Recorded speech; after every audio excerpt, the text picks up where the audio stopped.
Hello and welcome to another one podcast. We have a Patreon. It's one of the best Patreons in the game. By best, it's more of us. Hundreds of hours of content. There's specials on there. Three specials. 2 live shows. It's one of the best Patreons around. You won't regret it. Sign up. £3 a month. That's all it fucking is. I can't promise you it's one of the best or the most valuable, but if you enjoy us, I think it is. It's the only way to guarantee this carries on. Yeah, that's yeah. So Genuinely. It's up to you. Would you like this podcast to carry on? If the answer to that question is yes, then why not part with 75p a week by signing up to our Patreon? Patreon.com/another one podcast. Sign up to it. You don't even have to enjoy the content that's on there. You don't even have to watch it. No. Just sign up. 75p a week, yeah, so that you get your public episode every week, guaranteed. Because if it drops below a certain level, it will stop. 75p a week. The minute this costs us money again, it's gone. Yeah, and it's barely even. So, please, for the love of God, yeah, please. Now it's beyond a joke. Now there's only one podcast that needs the money, and that's ours. We're absolutely brassic, and we've got the most outgoings, like dependents. Another one. Guards up at all times, protect yourself at all times, have a good clean pod. Hello everyone, welcome to another one podcast, episode 124, with me, Simon Wozniak, co-host of Rob Thomas. I don't know what this introduction is. You forgot your spiel now. I'm pissed, to be honest with you. I stopped drinking at 8:30 this morning. Hello everyone. That's Rob, and then today we're joined by a debutant. First timer, coming on straight off the bench onto the pod, John Capewell. Got a high number on the back of my shirt, but I'm here. yeah. 84, but I'm here. 84. And then joining us is the resident archaeologist. Hello. And comedian Khalid Winter. Yeah. Regular now. Yeah. Regular, yeah. Yeah. Your own podcast is out now. Yes. Yeah, it is. Yeah, you two are coming on it. Yeah. Soon. Clips look good. I haven't listened to one yet. But Oh yeah, we are. Yeah, end of Feb. Yeah. Yeah. Was that when we were on the end of Feb? We haven't decided what we're going to do yet, have we? Oh yeah. I'm not. I've got an ace up my sleeve. Are you doing it together? No, we're doing separate ones. But I think he's decided he's not going to pick some. He's going to do something that's not real. I'm going to talk. It's going to be my career. That's what I'm going to do. Yeah. So he's doing something that's not real. See if I can find it. Yeah. Yeah. And I keep flipping. 2014 to 2016. We do have a little bit of evidence that it existed. Yeah. So is he 2 clips out here? Yeah. I had Freddie on recently. That was that might need a bit of editing. That one. Oh God! Right. I suppose Freddie told you where you were wrong. And I go, see, the thing is, Khalid, How many analogies? It's kind of like yeah. Caesar getting stabbed in the back. It's What did Frederick go for? Freddie did spoilers. He did. He picked. It might be out by the time this is out. Coco Chanel. Oh, But she was a Nazi. Okay. Was she? Or she shagging a Nazi? No, she was. Yeah, that's the myth. That she was a full on Nazi. Was she? Yeah. So basically, Was that just good PR that she was just shagging a Nazi? Yeah. So here you got preview of my podcast. Let's talk about your podcast. That's how meta we go on this podcast, mate. This is all good publicity. Yeah. But so she was in Paris. She became a Nazi because she was mates with Churchill and the king who got fucked off. And all them, and the Duke of West. So they were all Nazi. They were all the king who abdicated. Yeah. So David wasn't David. Edward. I think. Edward. Yeah. So they were all abdicated for the pussy. Yeah, they might. Well, Churchill might not be a Nazi, but he defeated them, didn't he? But they didn't like Jews. Put it that way. Yeah. So that's where she picks it up. But then when Germany took Paris, when the Nazis took Paris, she moved from her house in Paris to the Ritz. And the reason she did that is all the German officers were staying in the Ritz, so she went there to shag him, basically. Oh, so she went after a German officer. And then she was in business with 2 Jewish guys. Yeah. So she wrote to the Nazis and were like, they can't have part of my business. She tried to get the full business. Hold on, but that's just a smart business move, though. Yeah. So she tried. Because this is my thing with Donald Trump. Everyone says Donald Trump's a racist because he used to sell condos. He had 2 big buildings, and basically what happened was he was selling them. Sold a couple to black families, and then people stopped buying them. So society was being racist, going like, there's black families living here now, we're not buying them. So the value went down on his properties. So with his next condo, because he basically built 2 towers next to each other. So the next set of towers, he just went to them, don't sell to any black families. And it was like, is he racist, or is he gone, well, I've lost fucking 200 grand because I let them move in, so now. Yeah, but she got outmaneuvered. Yeah. These 2 Jewish guys, before the Nazis, they knew the Nazis were going to take France, so they transferred the business into this French Christian guy's name, their state. Right. So when the Nazis checked it, they were like, no, this is just some French Christian guy. And then after the war, they took it back. They just gave it back to them. So she got out. She got played, but she was very. She didn't like Jews. What did she do? She was just full on Nazi. Like, she was a spy for the Nazis. They were going to put her on trial. She got away with it because Churchill was mates with her. So it's fine to wear Chanel, isn't it? And that. Yeah, I mean, Like I drive a Volkswagen. That's literally designed for Hitler. The Volkswagen Beetle. Right. I drive one of them. So you're not out. Hugo Boss, Adidas, Fanta. These are all Nazi products. Adidas was a Nazi, was he? Yeah, it's a Nazi brand, isn't it? Like that and was not like. No, a man is Italian, but it might be fascist. I don't know because it is Italian. But I know Adidas. Adidas was is famously like a Nazi brand. Yeah, Fanta's because they banned Coke. Fanta's because they couldn't get the. Adidas Adidas or something, isn't it? I don't know. Is it all off the day name? I dream about sex, isn't it? What? All day. What is that? Is that real? That's just how you spell it. Oh, right. Yeah. Like, I don't know. Is Fubu real? Yeah. For us by us. Yeah. I've seen someone in a Fubu hoodie. Yeah, it was meant to be like a black clothing label, and the whole point Fubu stands for us by us. Yeah. I don't know if that's true though. I think I just seen it on Fresh Prince of Bel-Air. I saw that. I think I heard it in school though. It was like the time when everyone was saying Keenan's dead from Keenan and Kel. Oh yeah, that. No, Kel's dead. That's what they said. One was paralysed, and one was dead. None of them are dead though. Some show up and people. No, they're both alive. Both still alive, aren't they? Yeah. Both mates again now, aren't they? I love all the little myths that came out. Like, Keenan's sound, isn't he? He's actually doing really well, I think. The one from SNL. Yeah. All smashed it. There was little rumours that was it. He was dead. He was the guy who apparently Superman took out was his own paralysed. Ribs. Is that true? Superman did get paralysed. He got trampled on by a horse, didn't he? That's right. Yeah, fell off a horse and broke his spine or something. Marilyn Manson took his ribs out to suck himself. Yeah, that's a famous one. It was one of the Pussycat Dolls was a man. Yes. I've not heard that one. Which one? Yeah, one of the not Nicole. Obviously, it was. I reckon like. Or they were all blokes. Yeah. That was it. It was I got you.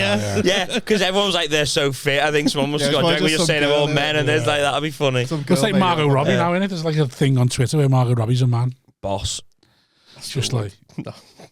That's what I say to myself. I said if it does come out one day that she is a man, I've manifested it. It won't be that controversial now, won't it? If they were like one of the Pussycat Dolls is a man, that changes the lyrics in school doesn't it? now. They're just like whatever. Don't remember looking at the hands in the video. Like, is it really? Because that's all you can do. I used to do a neck. But I was always told, look for an Adam's apple. Yeah, you can't get rid of an Adam's apple.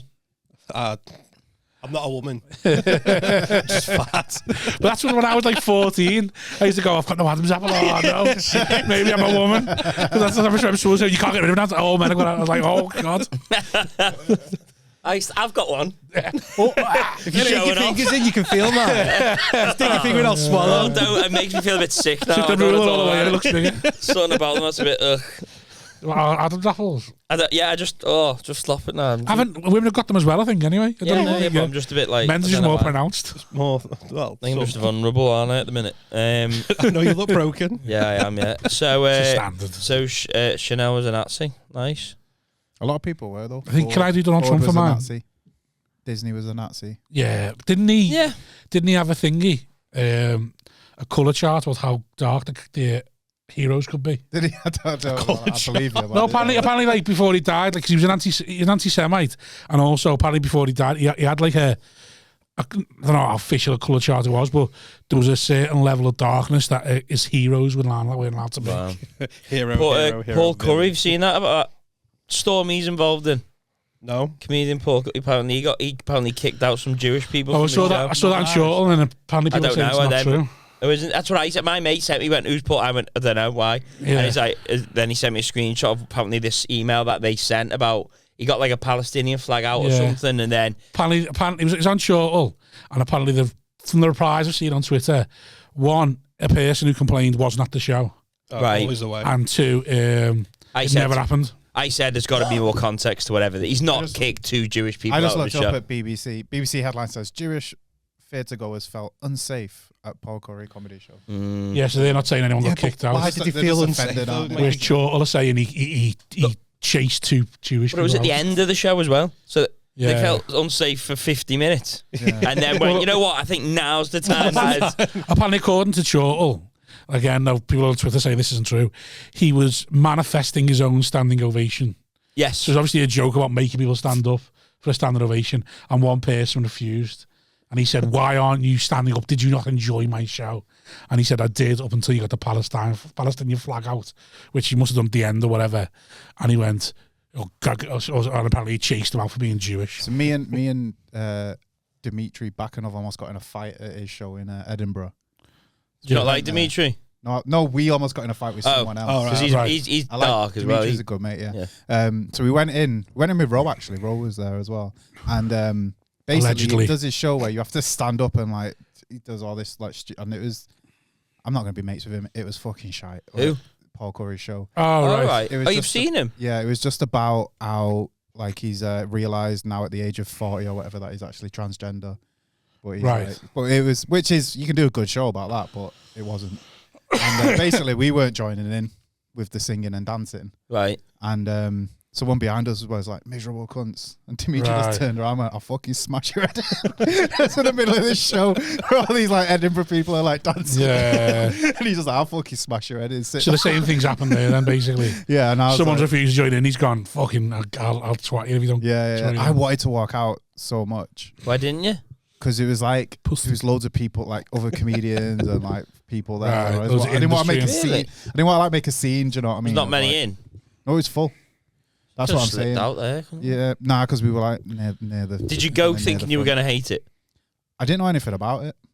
You just Sure. gambled on the show? Yeah, just gambled. I can't It do was that, very. mate. I want. I try and think to myself, I go, you know what, this shit, I'm just going to go and see one, and then I go, I'm not gambling. But it was very like virtue signaling, and like anyone who knows me knows like I'm not someone who's like I'm not like can't say anything anymore. But like this was just so much like you're just saying stuff here to get do you know what I mean? Right. To get people to go with you. And singing about it as well. Yeah, doing like it's like it's kind of like clowning. Not Yeah, like- right. I mean, Not anymore. I should say. Yeah, that's the worst part. The anti-Semitism that was bad. I was like, you got me joined back. in. I was more than happy to join in with that. I was frog stepping up and down the aisle. Fucking But it made me sing. Yeah, I'm glad I didn't walk out. Yeah. I tell you what, I did start singing from the river to the sea. But I should say like everyone else loved it who was there. Yeah. Right, So yeah. I'm saying it Just shit. wasn't It for was you. shit for me. Yeah, that's fine. I still have no Art idea. is who he subjective. I I don't know who he have is. no idea. If I- you walked in here now, I'd be like, I just saw a screenshot of the short article, and that's all I'm going. That's I all don't you're think going I off. don't think he does the clubs and that. There's I think enough. he just does I'd like s- festivals. And like. No one does the clubs anymore. No, it was he What's wrong started. with it? Oh God! By no one, you mean me.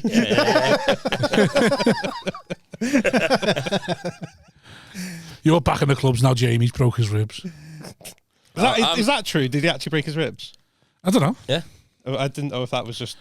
He's not going to deny it, is he?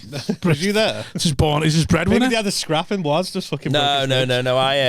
I tried to pretend that's Right, what do, it you, was. do you want to know what happened to clarify to get the facts? Curry thing, Yeah. or the Chanel thing. So we got out a Palestinian flag. Yeah. Someone objected. They don't say how he objected, which to Where's me your is source? suspicious. What's your source? BBC. Go on. That's So going to be wrong then, The isn't it? person objected, which I think it's very telling that they left that vague, and he said, "Get out." To the person Right. who objected, and that's it. Wasn't That's all that chased happened. out. Then. No, It'll be fucking nothing, won't it? no, you know what? Went out of a molehill, innit? Who's Basically, he got the flag out. Someone Yeah. was a cunt about it, and he told him to fuck off. You know what they're like, and whoever you think of, I meant by there, that's up to you. That's on you. You choose your. That's it. Comedians, the BBC, Jews. You decide who I mean, but you know what they're like. It's so weird to be in to go to a show and hate it. Well, you went to the pads about it, hated it. Yeah, but that's different, isn't it? What pantomime? I've been to a panto, but that's different. Like I'm there for to offer an experience to a child. I'm not there because I go, oh, I'm gonna go and see if I enjoy this show. Like, I think I'd either like something or be indifferent. I don't know. I just don't think I'd hate. I think I'd be like, to quite a few theatre shows that I'd probably rather hate. Yeah. I'm indifferent with everything. I'd rather hate something. I'd be more excited to sit there going, oh, I hate this. I think I'm indifferent on a lot of topics, and that's why I don't argue with people. Because just go, oh yeah, right, fair enough. I almost hate the Book of Mormon because how much of a pedestal I felt it was on. Yeah. So I expected to love it so much, and then when I didn't, I was like, oh, it's really pissed me off now. Because it wasn't as good. Yeah. I've never because I feel like I've been robbed of an experience because everyone talked about it for years. So like, I think it's 10 years old or something now. I saw it like last year. Thought it was going to be incredible. And then when I went, oh yeah, this is 10 years old. This is so obviously 10 years old. Strictly Come Dancing, I hate that. Dancing on Ice, I hate that. I fucking hate it. I've never watched Strictly, but it's so shit. It's one of the one shows on telly where I think, yeah, I'd do that. No, but it's on because they want to watch it, but they're not watching it. So I'm like, none of you are watching this. My daughter's trying to fight me. Mrs. Scolding. I'm going, why is this on? Yeah. And then, because it's just like, the dance. They like, let's watch the dancing on. And then it's on and no one's watching it. I'm like, I hate this. It's like people who have kids TV on all day. It's like your kids not watching it. I hate kids TV. Really? I can't stand it. When mine were little, I was just like, I'm just going to get them into the stuff that I like so we can watch it. Go on your phone when the kids TV. Oh no, just like, come on, let's watch something. Let's watch Air Crash Investigation. Get yourself into this. Not watching that CBB shit. Let's learn something. Yeah, I banned Pepper in our house. Like, I hate I'm a Celebrity. I can't. Yeah. Yeah, I'm just like, I wouldn't want to hang out with any of these people in real life. Why do I watch them? That's why I wouldn't do I'm a Celebrity. Would you? I was going to say, would you do it? No. I don't. I just think I'm that scared of the fact he put Tory. Well, that's the difference. But the fact he put Tories not in it now, like Tory MPs, and you're like, you know, you're the cunt. Yeah, Nigel Farage, Matt Hancock. You know, you're the one who's going to be betrayed as the cunt. But if you say anything to them, they come out fucking heroes. That's it. But you don't. No, but if you do anything, you're betrayed as the one who you're as a difficult one. So because of that, I just couldn't do it. You could do it for your audience though. Like you could be like, most of the country is going to think I'm a cunt, but people who like me are going to love that I'm just having to deal with going that. in on Matt Hancock, just like you fucking little plastic piece of shit. Look at your head. What's wrong? You know what I mean? Just fucking, just like absolutely. I think that, but I think if you're famous to be on I'm a Celebrity, I don't know. I suppose Joel Dommett wasn't really like to be on I'm a Celebrity. Then you've already got your audience. Yeah. So it's a bit like you don't really need to be doing like. But I'd like to do it. If I went on and they had like a Tory MP or a Farage, I'd want to go in and they have to pull me out for bullying. That's what I mean. That's what I was like. I was looking at Sean Walsh and Matt Hancock going every day. I'd be like going to me, you're a murderer. Just wake up in the morning. You're a murderer. Until you're in that position, you don't know how you'd react. Yeah. No, but I'd consciously make the decision of I'm going to bully. You decide what you're going to do. Even if I wanted, you know who you're going in with. But what if you wanted to and you got there though and he was just dead sound to you? Yeah, but that's even better, isn't it? Yeah, but you can't bully someone who's just being dead sound. Yeah, but that's why you can though, because you know you do it for cameras, innit? Yeah. That's why they'll think you're a cunt. Eventually, though, you'll be like, you will like it. Yeah, but you're going in I'm a celeb because you need this to work for your career. I mean, you don't because you're an heiress to a billionaire, but like, but you go in there going, I need. You're an heiress to an heiress. I need this for my career. Yeah. They're not there because it's like the junk. They're there because they go, I need this to go well. Some of them are there for the money. Did he? Sean Walsh needed it because he needed people to think he was not a knobhead again. Yeah, true. He needs to be able to walk down the street and not think people are going to call him a slag. I think you're right though. Some people it's just the money. Some people it's just like Nigel Farage, just the money, wasn't it? Well, apparently Nigel Farage wasn't. Apparently Nigel Farage went in it to get back into the Tory party. Okay. Like apparently his what I read somewhere or heard on a podcast or something that like Nigel Farage's only thing in politics is he's really good at one subject. So he's good at like making like what they call it rallying cries for like Brexit, and now Brexit's done. He needs another subject. Like no one will ever vote him to be an MP. No, because like you vote on a broad, but people will follow him over one thing if he makes a big song and dance about it. And probably the next thing was going to be votership. What's it? You know where we have like every like town gets one thing and then another village gets proportional voting, is it? Yeah. Apparently his next thing was apparently his next big song and dance is going to be about how it should be one person, one vote, and not proportional sort of voting. And that's good. Which the Tories don't want that though. Which is what Labour wants. That'll help cities. Cities will get more power. Which is apparently what Labour wants. Because someone said it was dead weird. He's going in there. So I said the wrong thing when I said getting the Tory party. He's going in there to align himself to Labour voters because his next thing is going to be in line with Labour rather than in line with Tories. And it's going to be about one person, one vote. Just the guy who wakes up and chooses fucking right. I mean, one person, one vote. So at the moment, you know, they say like, so my vote isn't that what it is now? Proportional representation. So right now, so my vote is pretty much worthless if I vote. Oh, right, I get anything other than Labour. I don't get it because Britain's 82% Labour. Yeah. So if you voted Green, it's not going to waste the time. So rather than having an MP for Boots, they just are having an like you vote. The percentage MPs. Yeah, they'll just count all the votes and they'll be like, right, Labour got 60%, so you get 60% of the MPs. Basically. But then it's who choose the MP. I think the party should choose the MPs. Then would do something. But they do that now, innit? It's like why you have people who are MPs in Liverpool from London. Yeah. They just like parachute people into safe votes, don't they? Yeah, apparently that was going to be his next move. Is all about proportional representation is wrong, and it should be one person, one vote. I can't see that getting people in fucking wherever. But it's to be a good rallying cry. You're gonna get poor people going, "You're treated like scum. Your voice isn't heard because your vote doesn't matter. You don't have a vote technically." It's basically going to say anyone who isn't in a little village doesn't get a vote, and then that's going to wind people up. What do you mean? It's like, yeah, he's worth well more than you. You're worth nothing, and then that'll wind people up. It's such an easy win probably for someone like him.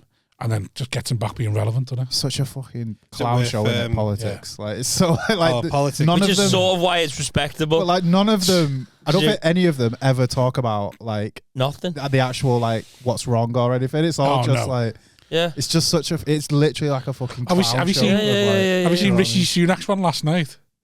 Keir Starmer insults me for where I went. Judges me for where I went to school. I don't think that's very British. Yeah. Basically.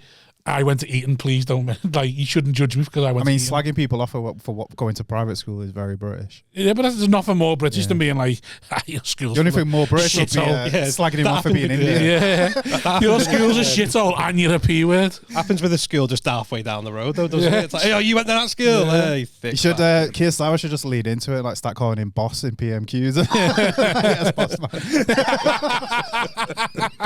You say that. That's definitely what they do when they're not on. Like, 100%. They're awful. That's why I sort of respect them because I go, I know how you talk to each other and it's horrific. Well, apparently people who work in House of Commons say it is horrific. Yeah, it's literally almost you couldn't imagine how bad they would talk to each other. Keir Starmer's just jump in the back of Rishi Sunak's car, be like, 25, 25 Gold Street, please. Like when Gordon Brown got in the car with a mic on and talked about the scum he'd gone stupid woman. What a stupid woman. He's just like, yeah, that's it. And then he had to apologise to her. I was just back going, she was fucking, what do you want me to do? Well, Trump, he should have just lent into it. She was a fucking idiot. Yeah. That's why everyone loves, even if you, like, I love Trump for that because like, fuck it. It's like comedy when someone challenges you on stage, like you can't.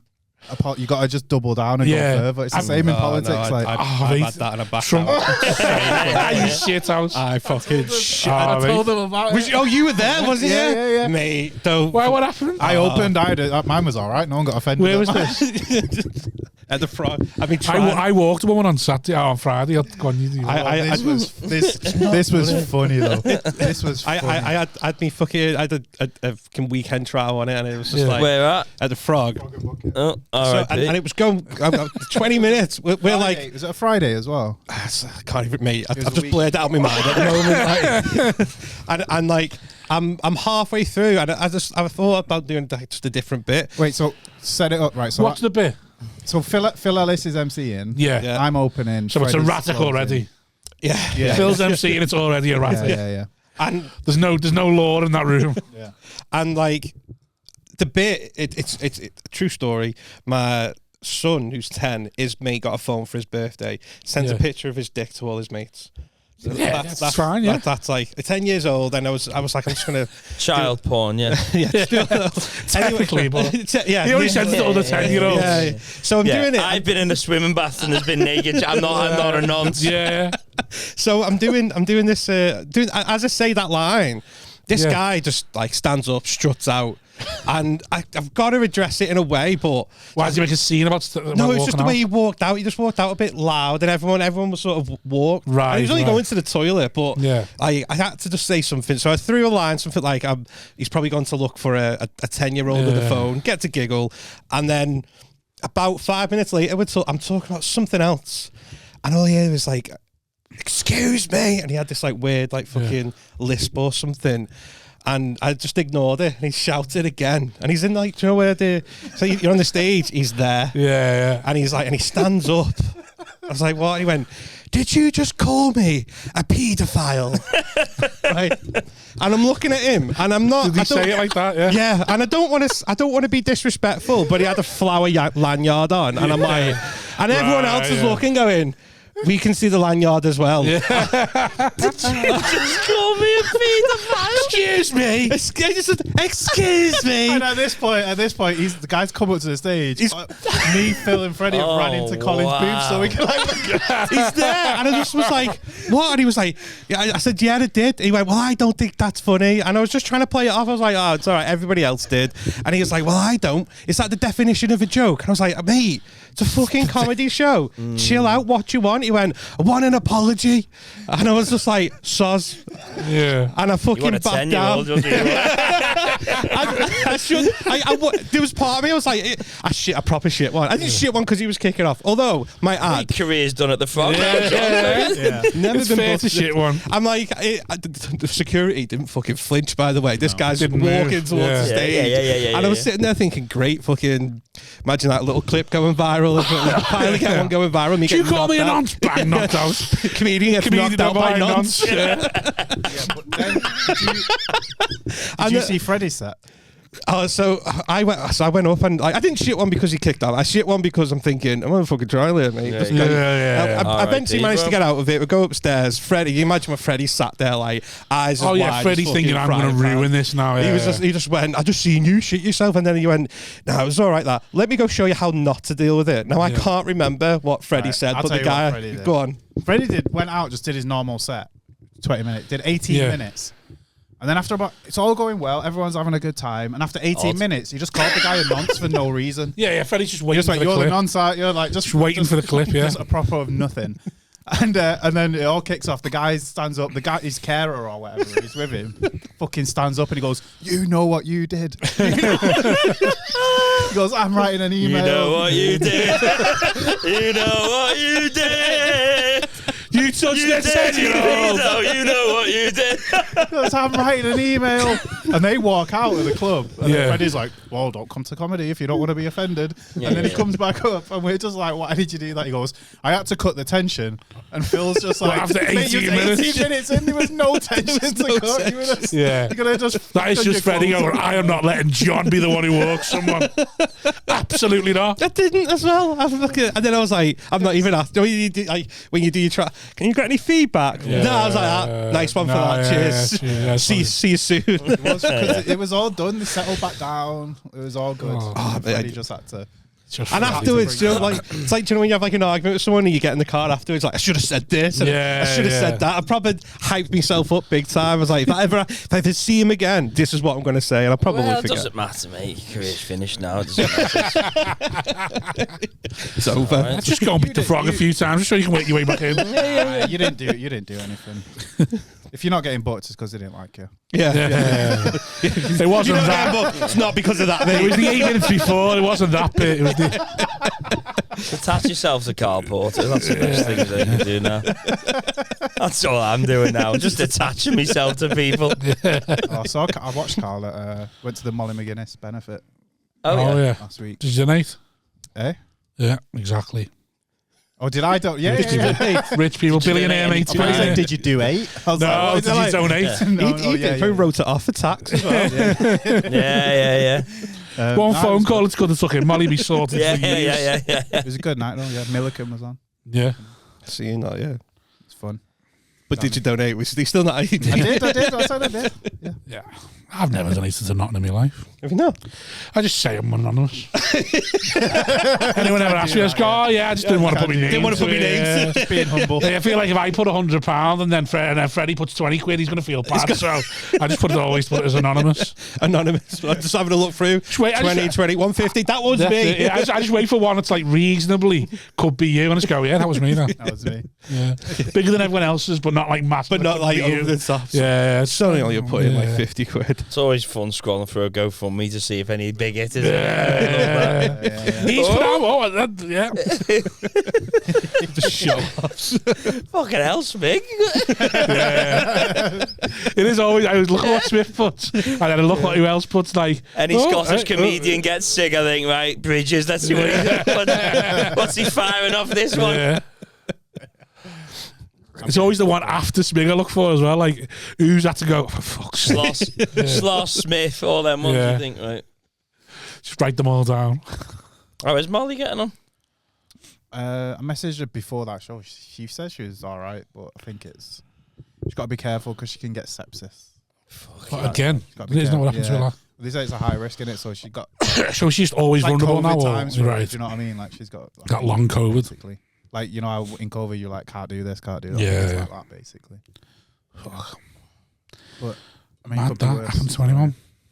And then she's do you ever worry about that being like just like? I worry about that more than dying. I wouldn't be asked with dying. I'd be more asked about like just like in an hospital and that. Well, if I can't work for 2 months, that's me done. Oh yeah. So, like, I convince myself I you know what I mean, just get like a bit of anxiety, sat in bed, and you're just like, am I having a heart attack? And then I'll be in the house on my own going, fucking keys in the front door, no one's going to be able to find me for about 2 months. Like, keys in the front door. Start just overthinking things. What you worry about? What? I worry about like getting so sick you can't work. Getting so sick I couldn't work. Like, yeah, like quite relieved, to be honest. Yeah, but then it's just what seeing the size of some of them GoFundMes, I tell you, I'd be better off with sepsis. That's the worry, though, isn't it? The worry is fucking 5 years I've been working for that. Oh, you enough? You feel like, you know, like in World War II where they shoot themselves in the leg to get sent home. It'd be after doing a gig in Kent, or just shoot yourself in the leg. Like, that's the worry, though. Are you loved enough? Who's going to do your GoFundMe? Imagine trying to set one up and you get like 16 quid. Yeah. You can't. That was Finnegan's concern. He thought, this is going to be white. I need cancer treatment. I might only get like a bag in. 50 grand. I need 4 lots of 50 grand. And I might get 1,600 quid. I might just fucking hell. You are putting yourself out there if you set one up. But the thing is, something like something with Molly, you can't be the one that sets it up. No. Yeah, you can't give me some money. Yeah, no. Like, you can't if you're feeling because you're dying. You're like, listen, if I don't get this, I'm going to die. Any chance, anyone can help. Times, desperate measures, I'm with you. But like, if you're like, I'm sick and I can't work, you got people going, well, you should be insured and like stuff like that. Like, so it just, you can't set it up yourself. So you got to think, who around me is setting that up? Who are you giving the nudge to? Do you reckon if I just set one up and just said, just go fund me, but I think people have made thousands going. Listen, like me and my mates tried that years ago. I just want to like hit button, do nothing. We made one to try and be like, we just want to be a millionaire for the day. So we put like the target as £1 million. No one donated. No, absolutely no one. Yeah, because you've got to be able to get to strangers. To tap into it. You can't just. I also felt a bit bad though because it's like it's all like when you look at like look at what other people are raising for, and it's all like. Well, I've said on this podcast before, more of my plans is now just to ask Paul Smith. Your best chance. Paul, your best chance of doing it is to set one up, a funny one, and then text them Paul going, hey, funny. Put this on your story and say it's funny. Yeah. And then Paul go and fucking look at this stupid idiot. And then open enough strangers see it to catch fire. Because the problem is, anyone who knows you's going to go, oh, that's dickhead doing now. Yeah. But a stranger goes, haha, funny that. I'm going to give him 50 quid. Yeah. Set one up? Do you reckon? Yeah. Have you got to get to a certain limit before you can cash out, or can you? No, but I think cash out. It's only 10 minutes to go. Cash we'll give out you there. 50 if you cash out now. Not risking it. I wonder if GoFundMe go, listen, we're going to cancel this 50 grand, but we'll give you 35 and leave it. We'll take 50. Cash out. God, I'm desperate. How does that all work though? From desperate. Is it Captain Tom's daughter's obviously getting all that? Yeah, that she shit. smashed it. She Well, fucking. she's fucked it because she spends on the spa. It's going knocked down. I love how that was. Don't get your money back, do you? What's happened? She built a spa and it's been knocked down now. Why? She didn't get planning permission. She didn't get planning permission for it. Yeah. So she's all the money she spent on the spa is just gone. You don't get like a refund if you don't get planning permission. Oh, That'd be what? so fucking stupid. Build something and not get What? planning. Imagine seeing that letter. That was like everyone's showing hate because I've used me dad's money for it. Fuck him. And then the council like, no, actually, we didn't give you permission, so down it goes. Mate. Yeah, but that's like she's got so much land. Yeah. And she's assumed you can't like. It's like Ed Sheeran. Ed Sheeran wasn't allowed to build a pool, so he just built one because he owned so much land that he just built a pool. Even he applied for land permission, got turned down, so he just built it because like, oh, my land's so big, no one's gonna know. Yeah. So he built it, put loads of reeds around it, and pretended it was a pond. And then someone flew a drone over his land. Fucking. What's the difference What? with a pool and a pond? It was meant to be like a nature thing, so you don't need to apply for planning permission if it's a nature thing. So, but one of his neighbours must hate him that much or be jealous or whatever, flew a drone over his house to get pictures of the pool to send to the council. Fucking rat. But he'd had it for a year or so. So like, that is someone's heard in the pub. Someone has overheard in the pub. One of his mates going, "Oh, you just built a pool anyway. No one can see it. Like, why? Let's just So what's happened to the pool? You have to take it away and build a pond." Just throw a few fish in. There you go. But what I'm saying is, how different is a pool and a pond, really? Well, people have natural. Just a thing of water, innit? People have No but tiles and that. the chlorine's not going to attract wildlife, is it? No. So you just got to stop putting the chlorine in and let it go. Yeah, basically you just got to let it turn into a thing. Be a bit pissed off if you went to your local leisure centre though and it was full of carp. So that's probably a big difference there. Well, loads of people get natural pools now, don't they? Have you seen that? And Like you sort all the apparently it takes ages to get right, but you have a certain amount of plants in that in it will oxidise or whatever, put enough whatever the water is, so it's safe to swim in and drink out of it. When I say drinking, I don't even meant to take glasses out of it. I think swimming, and if you ingest it, you'll be fine. Just the garden big enough will do. Like I couldn't put one in my. But if you're only allowed a pond, just put a big pond in and just make sure its levels are fine. Just all in. What you need a pool for? In this country as well. Well, In this country as well. There's like a council estate by ours, and someone put the house up for sale, and it's got a full blown like proper pool in the back garden. Council house. In a council house, old council house. Like built into the ground. Like full on. it's not just one of those pop up ones. Right. Like Yeah. they've had a digger, and it's a proper. It looks like like when you're on holiday. yeah. And he put it up for Class it's that much of a council house. It's up for sale for like 120 grand, but it's got this like fucking That's boss. 6 foot deep pool in the back garden. The most council estate. Yeah, they've got no garden, but they got a pool. In the He's back got a instead. pool in the back. That's sound, that. Reminds me, my cousin nicked, when we was kids, he nicked a horse off some travellers. Put it in his back garden. A horse? His mum got home from work, he was like a fucking horse in the back. How did he nick the horse? He just like got it and just, And why did he just let it down the street, just took it. Was it through for the a laugh, estate. like, or just He nicked a lot of stuff. right? One of them, like, if you're not going to tie it up, it's on you. If anything, I'm teaching them a valuable lesson. She was like, take it back. So he just went back to them, like, oh, I just found this horse. He's like, Yeah. oh, it might be yours. Like you're returning someone's football. Yeah, I Hey, love is that. this yours? Take it to the gypsies. I thought this might be yours. Like, not house keys, is it? I forgot about that until you said that. Well, I forgot all about that until you were saying about the pool in the council. my mate used to nick bikes from outside shops and then just put them round the corner, and then watch people go fucking mental when they come out the shop. Find them. He'd like see someone leave the bike outside the shop, run, put it round the corner, and hide behind the car. And watch Attention them, like, seekers do something like that. What? Rob something so they can then give it someone back and get that attention. Yeah. That's what attention seekers do. Is be like, oh, I'm going to give you something now, rob your phone. So they go, oh, here's your phone. Yeah. Oh, thank you. Oh, so kind. You're like, oh, don't worry about I it. saw this and yeah. Oh, do people do that? Yeah. Yeah. I think I've probably Quite done smart. it. That sounds quite smart, that now, yeah. Conversation starter. Like some people want to be ill. Like some people want to be ill I for know it. though people like like wish themselves. Attention seekers are mad. It's fucking gone. The irony for comedians. And you go, and attention seekers are mad. What's wrong with Fucking hell, yeah. People forget That sounds like something. Do you remember those? There was that phase of like pickup artists where they had all these like women. Game. Neg women. Yeah. That sounds like something from that, like steal a, don't talk to the one you fancy. Talk to all the others. Yeah, that sounds like a tactic from them. Like steal a purse and then give it her back. Yeah. You'd have to get why'd you lose your purse? Yeah, no. Is this a TV show? No, it's just this. No, it was Is it Neil Strauss? Well, I'm thinking Neil Strauss, isn't I it? don't know. There was a game, a book called The Game. All right, okay. It's a teacher to pick up women. Nah, It was about how to pick up women, but it was There's loads of things in it. Like it was the group of most 4. fucking- Don't talk to the one you fancy. Yeah, it was Talk the most to all the cringe fucking thing. When I was in uni, I saw someone come up to a girl that I was sitting with and tried to like do it. Right, after And you'd read it. Yeah, I just laughed. I was laughing at him, man. What made you buy it? Smith said it. Smith read it and done it and said he it says worked. it works. I know someone else who's read it and said it worked. But he says it's horrible. It will work, but it's Yeah. just It's horrid. also like you'd be much better off just being not a loser. But people aren't. Do you know what I mean? Yeah.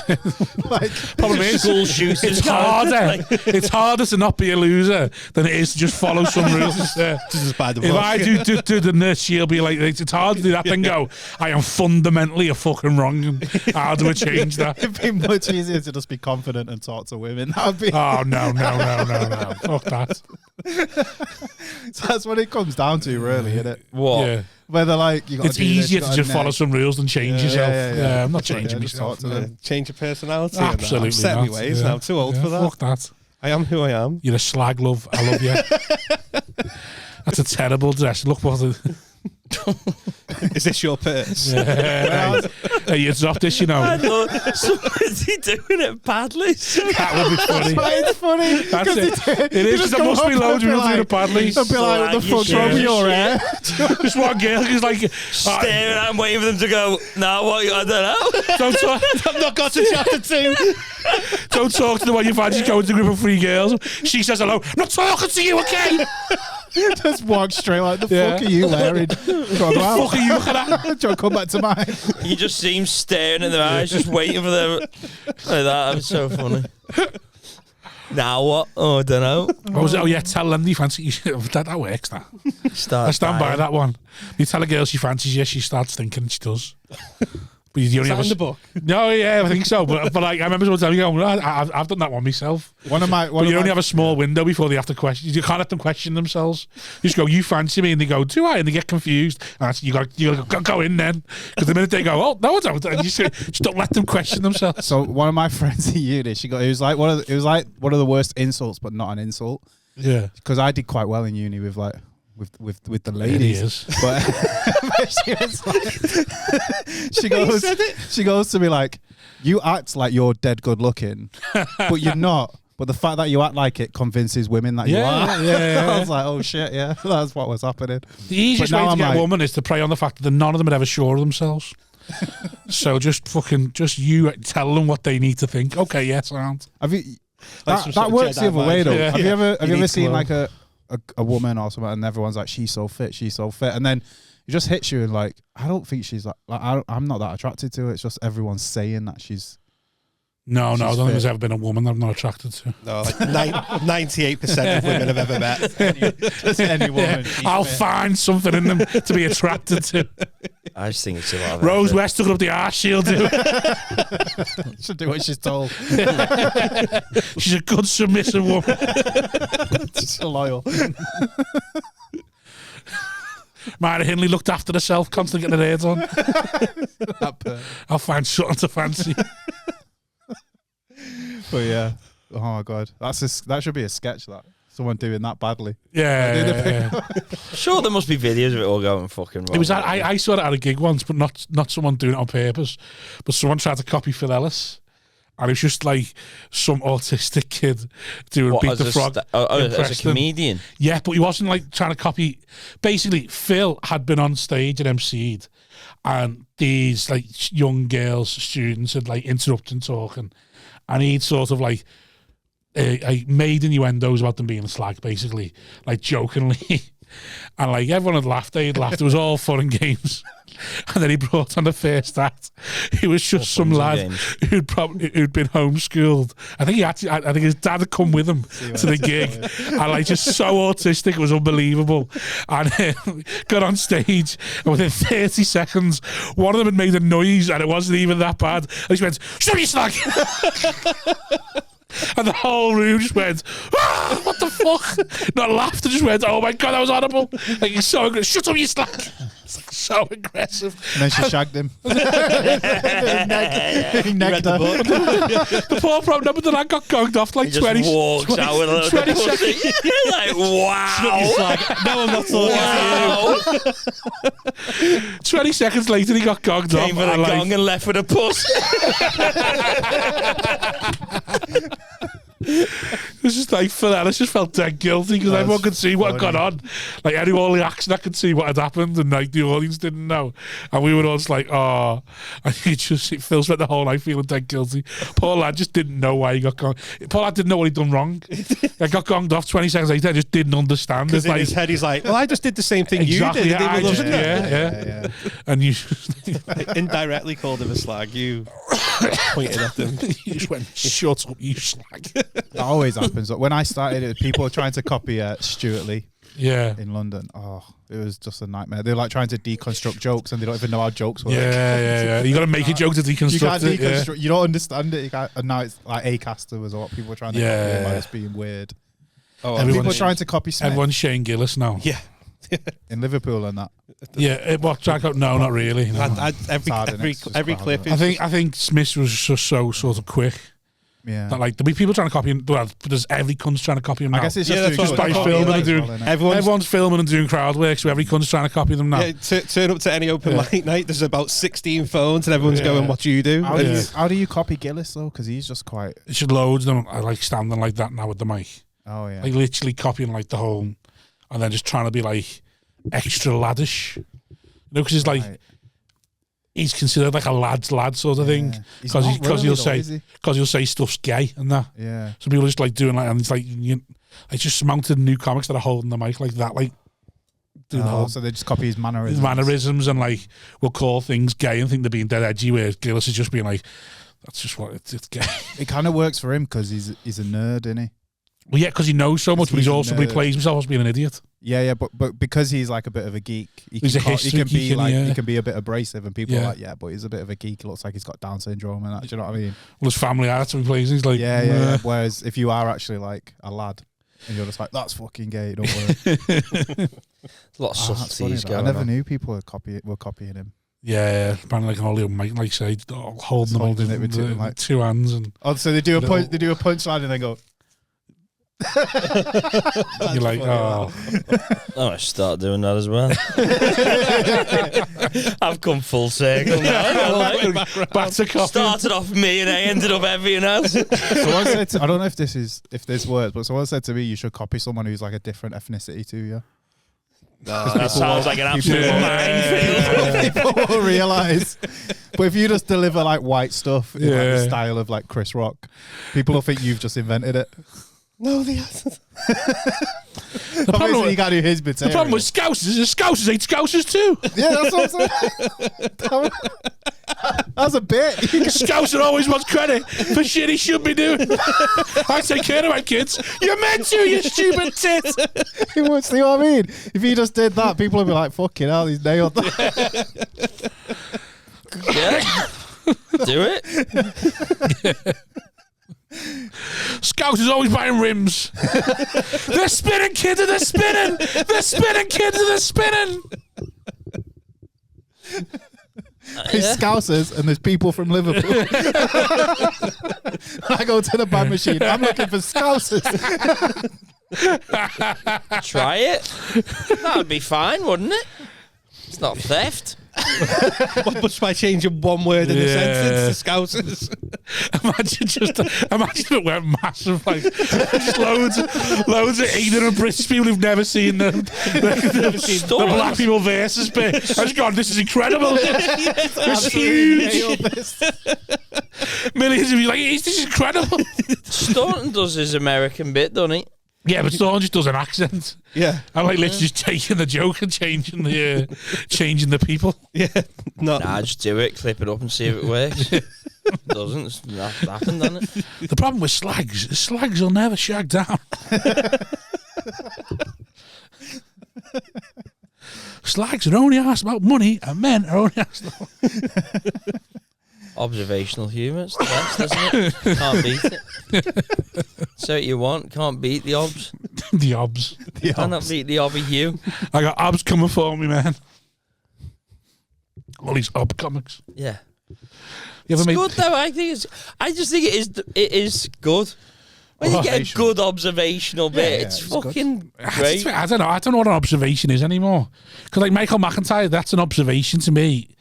Because like I don't know, I think he gets thrown about too much. Because I wouldn't say I'm an observational comic. I don't observe things. I just talk about things that are me. Almost everything's sort people of relate. Yeah, I think the difference is with someone like McIntyre is he never gives an opinion on it.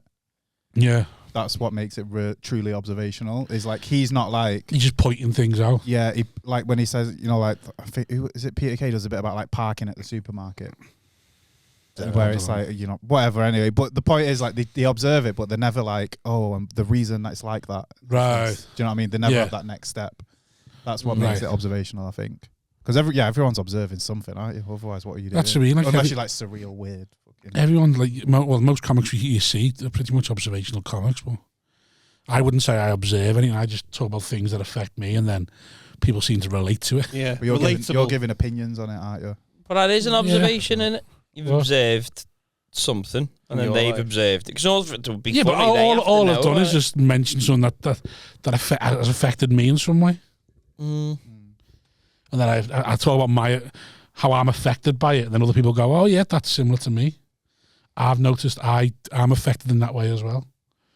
And then we all ensue our own weirdness. Yeah. I can't think what my latest joke is, but I can't think what it was. I want my wife to get shagged. You want your wife to get? I mean, my newest bit. I'm doing it in my set, but I still think it needs weird. I need to find a better way of really delivering it. But basically, I say, I think my wife should get shagged on a hen do, or while she's on holiday, because she's only ever been with me. She might have. And I don't. That's what I mean. That's the whole joke. The whole joke is basically she's only ever been with me, and I don't think that's fair. Because when she met me, I had a 32-inch waist and a fringe, and I'm a big fat cunt. And I think to make sure it's even, she should be able to get nailed on a hen do. Some comic in Brighton's doing a bit about shagging someone. No, there'd have to be some reels, no comics. But I just try and be as vile as possible, going, I wish she'd been gangbanged consensually, though. Like, there's 6 lads that ran a train on her. Just try and make it as horrible as possible, and then just challenge people to go, how is that not the most romantic thing you've ever heard, though? I want my wife to be satisfied. That's how much I love her. And just start looking at couples and go like, would you let her? And then they all just like, fucking, it's like that. You don't, and then just fucking, you start challenging people then. You can't tell me there's not a loveless marriage in this room who's only staying together because they can't be arsed with the admin. Like, we all know no one wants to split a fridge freezer. Just fucking. That's fine. I don't just do go any and relatable material, I don't think. You don't? I don't do anything where it's like, oh yeah, I'm like that. I literally go to the audience and be like, I'm rich and you're fucking amazing, like you're all. How'd you tell them you might be a billionaire? I'll be like, is anyone else rich? I'll be like, and then when no one says anything, I'm like, I think it's all right. Like Paul Childish walk out tapping the poor people. It's all right for you though, because you're married into it. I really want a comic to come out who's just. Well, I suppose Tom Horton in a way is sort of like just but come out and go outright. He makes me skin crawl. So I should say before I do that, I've done bits about being from Longside. As a kid and all. So they let you off. You've got 5 minutes of like. Oh, I guess by the way, it is relatable in a way because they're like, well, I was piss poor as well. But I think do you know what I mean? Like, the Tom Horton situation is so different because of just the talent is such an exceptional. Just someone who's just like but with Tom Horton, though, you've got to be wealthy. You've got to be. I think his audience. I don't know, but I imagine his audience have got to be. If you just go, man, enough to go. Oh, that's fine. Whereas whenever I see him do any material, and I know, I'm sure he's a lovely guy. I've got mates who are mates with him. He makes me skin crawl. Miles Jupp, I suppose, is someone that but his came out and just outright went, Yeah, it's yeah, but his is more great. educationally elite. He's a bit like, yeah, I'm smarter than you. Like I think that's more acceptable than going. It works though, doesn't it? Because it's got like, he just comes out and he's like, yeah, everything's pretty fucking What's good. it like? What's his name? Who's the one who went to Eton? What's his name? Ivo's a similar sort of thing. It's self-awareness in it of like knowing your education level and when I was doing the pod with Freddie, and we were arguing about Coco Chanel, and he was like, "Listen, I'm stupid, I don't know," and I was like, "Well, I'm very clever, but it don't mean I'm right." Do you know what I mean? Like you've got to have the self-awareness of being like what you're portraying yourself as. Whereas I'd be going, I'm very clever, and then I'm right. Because that's what you see with like new comics is they don't have that, and there might be someone who's like the good-looking, young, and they're like being dead aggressive as if they're a loser, and people are like, "Fuck off." And then the flip side, you get people who are like proper losers who are like, "I'm fucking cool," you know what I mean? Because I'm doing comedy. Yeah, well, that one's me. I think I'm the first one and you're the second. Well, I would like me. It's true though, because I had a sort of sense of like where I was like, I can never play the victim. No. Yeah, I'm the same. I'm too big, stocky, you know. Like I can't be like. I can't ever play the beta male sort of thing. I've just always got to be. I can play the victim in the sense of fucking big and dumb, or like big idiot, but I can never play the whole. Oh, and I was a bit this. Oh, what's the sex like? I've just got to be like, yeah, I'm a monster, mate. Yeah, I used to have when I started. I used to do material as if I'm like low status. Yeah. Because I grew up poor and in my head I was, but then someone was like to me, "But you're like a big guy. And you went to a good uni, and like people don't see you like that, and you just seem like a cunt, basically. Well, that's it. If I ever tried to something like you just seem like a knobhead. It's like when I was. You should have stuck with that. Yeah, would have been an interesting part. Being an asshole. Would it have got mastered? Yeah, because I used to do. Like, say jokes about like daddy issues and that. I was like, you can't. I'm too big. You can't look like me. I'll be like, oh, my dad was horrible to me. He's like, fuck off, you knobhead. You've been a fucking pussy for. You look like your dad was horrible to you, and that's why you should have been. You're being horrible to your kids. Just get on with it. Just passing it down generation. You're good at like observational stuff. I say that, but I just talk about. I'm with you. I just talk about my life, and it just so happens that people go, "Oh yeah, I do that." And she does like that. People relate to your material, don't they? Yeah, like they're like cheeky, relatable. That's yeah. Yours probably a nicer relatable than mine. Yeah, I'm not stick that on the poster for the next talk. Cheeky relatable. Cheeky relatable. And I'll apologise if you've got a flower lanyard on and you kick off. Ear rest. Yeah.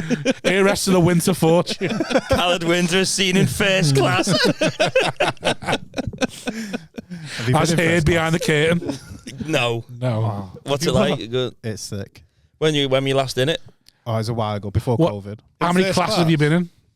I've never been in business. Right. For a laugh that you went in business. I'm going to go economy for a laugh this time. Be with the cattle. Should we go on Ryanair just to Dublin for a laugh? No, I was booked. So I was booked in business. Yeah. But it was my birthday. So I was sleep booked, in first class. Yeah. Just because I'd be interested. Did he do so that? You know the way if we fly business, we'd be like, oh my god. If they have a seat. Like I know people who've flown business and gone like, it's incredible.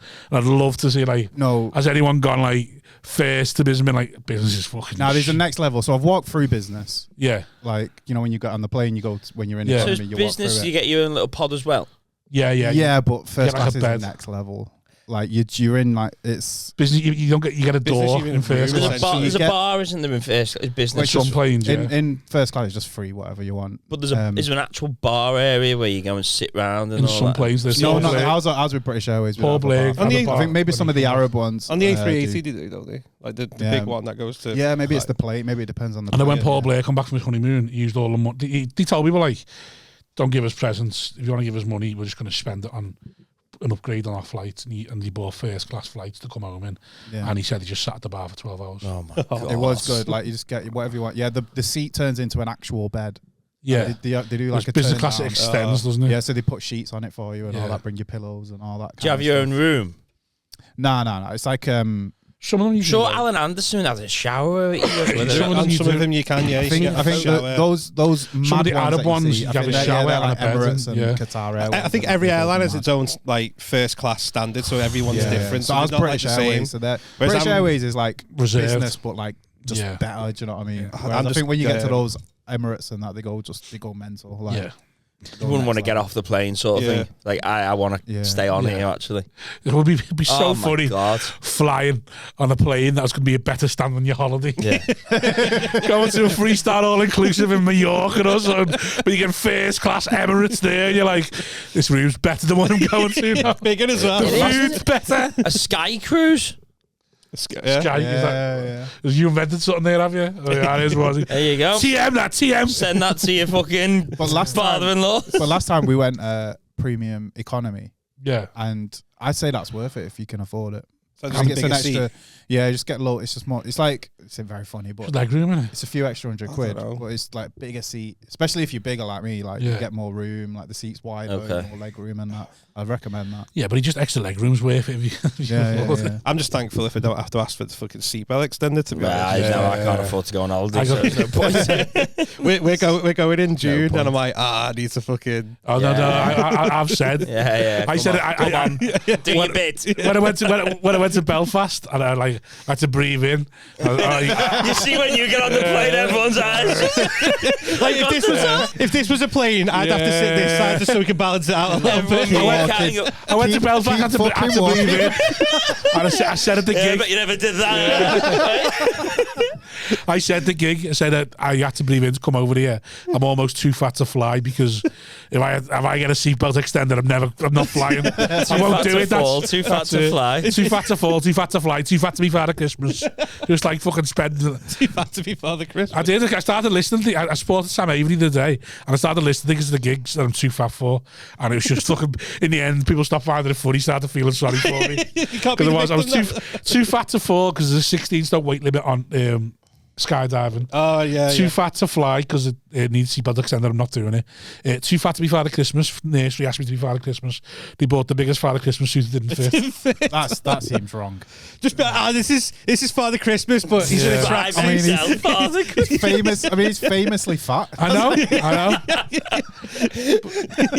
They fucking stitched you up that nursery. My mum got me a helicopter experience for Christmas. There's a fucking. I'm about 9 stone above the fucking weight limit. She's got it. I thought you'd really like it. I was like, I fucking would in 2009 when I was weighing that much. Have you seen you can't get on a helicopter? Oh, it's like there's a weight limit, and it's like because you've got to fill it with people. So what they do is they just average the person, like a lift, and they say that's the weight limit. Is anybody in today? No, I'll book now. Then well, that's basically what you've got to do. You got to go. Can I book when it's quiet? So because I'm fat. I've been on one. I'm not far off you. It's why you probably came here on one. It's why it's why skydives are 16 stone because you have to weigh the same as the person. As the person on it. Right. So do you assume no? I've basically got to. If I really want to do one, I can call around every skydive place and go, "Have you got a fat cunt I can do it with?" Or why use that language as well? Why did they have to be the same on a skydive? It must be something to do with the parachute or like person doing it, but surely like it's just a parachute and it's just going through the gallery on the website. Have that fat cunt on the website. Because Martin Moore went to Australia and they basically said, "Yeah, we've got a 19-stone fella here. Come and do it with him." It must be something to do with I don't know like the balance of it all. Right. But I've got till November though to get down to 14 stone. No, just call up and be like, can I do it on a quiet day? Do it on a quiet day. You can get fat burnt off now, can't you? Oh, I've no idea. I don't believe none of it. Have you seen all the celebrities are using diabetes treatments to stay thin? Yeah, my mate used that. Yeah, Kevin Finn's on about getting it. Is it? Because you can get it on the NHS It's like a little, an injection, and it basically healthy. Just makes you, if you eat something, it just makes you like feel sick, so you just put you off eating. Yeah, it just ruins your appetite. I went your appetite. It's for diabetes people, like when you get like to like lose weight, but you can get it on the NHS if you're too fat. And there's a massive shortage of it. There's a massive shortage. Yeah, there's a waiting list. Celebrities and all that are using it, but the problem is. It works dead well, but it's the same as starving yourself. Yeah. The minute you stop taking the pills, you just balloon again. Yeah. So you've got to be on it your whole life. But the one where they actually put a thing in you and burn the fat away, I don't understand. Where does it go? My sister does injections. Is that like fat dissolve? Yeah. Dissolve Dissolve the fat. Beauty salon. Yeah, so the injector. Probably all blagging it. Dissolves the fat, and then I think you piss it out. Nah, it's all black. It's got to go somewhere. I don't understand that then, because that means. if you just eat Burger King and then what's happening? No, because there's a limit on how you'll much never you can inject enough fat as what they make. You can only do bits of it. Like even all that stuff is for basically skinny people to look good, like for a bit. So what they use It's it like for is if liposuction. if you're not fat, but you've got like a bit of a double chin. Yeah. Just a bit. Some people get fat in certain But places. he Don't they? couldn't make me like fucking Right. You know what I mean, Jason Momoa. Yeah. So it's just a little bit of a nip and tuck sort of thing. Like Pretty it's much, like a yeah. little thing. Yeah. It's like liposuction. You're never going to suck all the fat out of you, but No. if you got a stubborn place, Yeah. It's why I couldn't do like. Do you know when you get They like? could cut it off. Could they cut it off? you have to cut your skin and everything. Yeah. Yeah. Just believe. The thing with all that is like, and I say this as a fat person, like it is easier to just go on a diet. Innit? Exactly. Yeah. Like, No, if you're people. that bothered, No. If you're that bothered, where you're gonna let them like cut you open and shit. People would rather inject oil into their jaw to get a jawline than go to the gym. That's what people are doing now. That's a mental illness to me. Actual It's just oil. laziness. I saw they're getting these to get the jawline. Like that's literally. It's like, why don't you just lose weight first start and then do pegging it it? back. But people are just quick to go right. Inject that into here. That's going to give you a big this big It's just pronounced mental, jaw. It's why People get get the fat taken from the cheeks now, aren't they? Like all the celebrities and all. You get the face sculpted or whatever. Yeah. I don't know how they do. Well, that's what it is. Like the fat from your cheeks all taken out. I couldn't get like a gastric band because apparently you can't eat like certain, or you have to eat really small amounts. And I think Well, so gastric band is just makes your belly smaller. So when similar to that pill, you'll have something to eat and then be like, I'm full now. If I eat any more, I'm going to throw up. yeah. But I like, wouldn't there's enough fat people who are proper fat who get gastric band and just go, I've had this feeling my whole life. Like, if you talk to a fat cunt and a skinny cunt, they stop eating when they're full. Yeah. I've never done that in my life. No. I've never stopped eating when I'm full. Sometimes it's just because I know it's there. Yeah, I stop eating because the food's gone or because it's not in front of me anymore. Yeah. So like, you give me a gastric band, yeah, it might work for a bit, but I'm sure after a while I'll just stretch the band. Yeah. Like what Kera's done was quite good.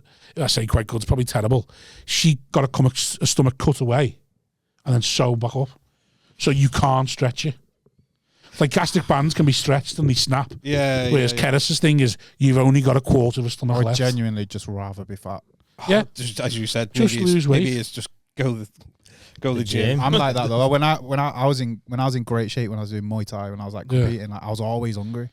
Yeah. Yeah, because you're always training though, innit? It's not even just that. Like I had to like that's what I eat. Yeah. Do you know what I mean? I couldn't be like eat, and then after a fight, I'd just have about 5 pizzas. I was just going an absolute. I can do it. I put my head to it. Like I tried that keto once and lost about 4 stone doing it, and like. But again, that's just pointless. You can And put then it as soon back as I stopped, Yeah. I lost 5 stone, just starved myself and going to the gym, and then just put it all back on. It's fucking mad. I've been watching. You did marathon training though, was it? No. Triathlon? No, I did a triathlon. I didn't train for it. He went round the park. On the triathlon. He went round the park with a crazy beer. That's what he did. Jumped in a pond. And I'm banned from ever doing it again. Despite raising 10 grand for 6 kids, they banned me from ever doing it again. He went on a side. Do you know what I was going to say? Maybe we should do I went one on a with the car stag do for charity, basically. at the park. Did I tell you about when I fell in a pond and got arrested? Oh, go on. Have I told this on the pod? No, just One of jump the in stories. So I was going to the shop to get some, and some people that I knew pulled up, and they were in the car. And they were like, "Do you want to come to this party in Burnage?" So you were just nipping the shop. I was just going shop, yeah. She went out. like where I lived, and they were like, "Do you want to come to this party?" So I was She like, went out and you ended up out. So Is that what you're trying to tell us? Yeah. So I jumped in the car, and like, I technically didn't know it was a stolen car, but I technically. Yeah. No, basically, he's not seen the car before, but he's seen them people before. the person who was driving it isn't getting finance. Let's put it that way. So we go right, and then we're going through Burnage, and the police just pull up behind, but they're like plain car, and then so he's just like sucked it around the corner quick to see if they follow him, and they did, and they're like, so basically I'm in a car chase. And he's just whipped around, crashed into the back of this pickup truck. Everyone's ran, so I thought, fuck it. I'm not going to sit here like a dickhead. So I ran, basically did a garden trot to get away from the police and fucking fell in a pond in Burnage. Who's got a pond in Burnage? So I've fallen in this pond where I'm like way up to my waist. They've had the fucking splash or whatever. So the police have come in, cuffed me, battered me. How far away were they from you? The police? Yeah. I don't know because it's dark and I'm just running. Right, you could have just gone under the water for a bit. With a straw coming, like a fucking like a Vietnam. It'd be funny if they just seen him there and thought, we'll just wait for this. Fixed itself in about So funny, 30 yeah. seconds. I'm just popping out like the Marine, like the Commandos advert. Just like, If you can twat a car, you can join the Royal Marines. go on. See if So they caught me, battered me. Yeah. The police. Have they? Yeah. Did they feel you in a little bit? Yeah, give me a beating. Did they? Yeah, they always do the cuts. Yeah, they do. Took me to this. You the would as well, station. though, like fucking. Yeah. I'm Yeah. too nice. I'm like, But there's 6 years, there was 3. You think, yeah, good fuckers. Just sit in. Like, you're there thinking the paperwork I've got to do now. yeah. 2 hours or I'll just fucking sit Told me you home, that, man. that, Start told you getting about that some, one I seen that policeman. Oh my god, it was savage. What battering? So it was just, it was just like this girl. There was a man and a woman, and the girl was holding the man that, and then the policeman was there, like, and he was just his face was just fucked. I saw someone get it in Iraq. 'Cause Right. the police were like, stop, and the Yeah. car didn't stop soon enough. I pulled up on the wrong side and I just pulled him out. I just fucking filled him in. Yeah. Turkish police are bad for that. On holiday, about Turkish police. Oh, right, they've always been sound. I've been I've French. seen a few. not to me. Spanish are the worst. Well, she said he went to the laughter lounge and the fucking bouncer there. So apparently, was someone was getting kicked out, and for vaping, and he was blowing vape in customers' faces on the way out. And the owner just went to the bouncer, who's like this little small lad, but he's trained in everything, fucking stocky, and he just went, go and sort it out, and he come back, and then 5 minutes later, the bouncer just walks back in, just like. He's just like, yeah, you won't be doing anything to anyone now. Fucking love that. Go on. So when they beat you up, Right, so they beat me up. They arrested cuffed me, you. took me in for an interview, and they were like, you were driving, weren't you? And I wasn't driving. No, they just want to, yeah. And they were like, like a we've got you on Netflix. video. And then I was like, well, I've got you now because you ain't got, because I wasn't driving. Yeah, And I was like, show me the video. Started being a little dickhead about it, right? yeah. So eventually they let me go. A year later, I'm coming back from a club. I'm on Stockport Road, Longside, and the police have pulled up me and 2 friends, and they've gone, let me check your knuckles. Obviously, someone's had a fight who looks like me. They've checked my knuckles, PNC'd me, and just put me in the back of the van and went, there's a warrant out for your arrest. Yeah.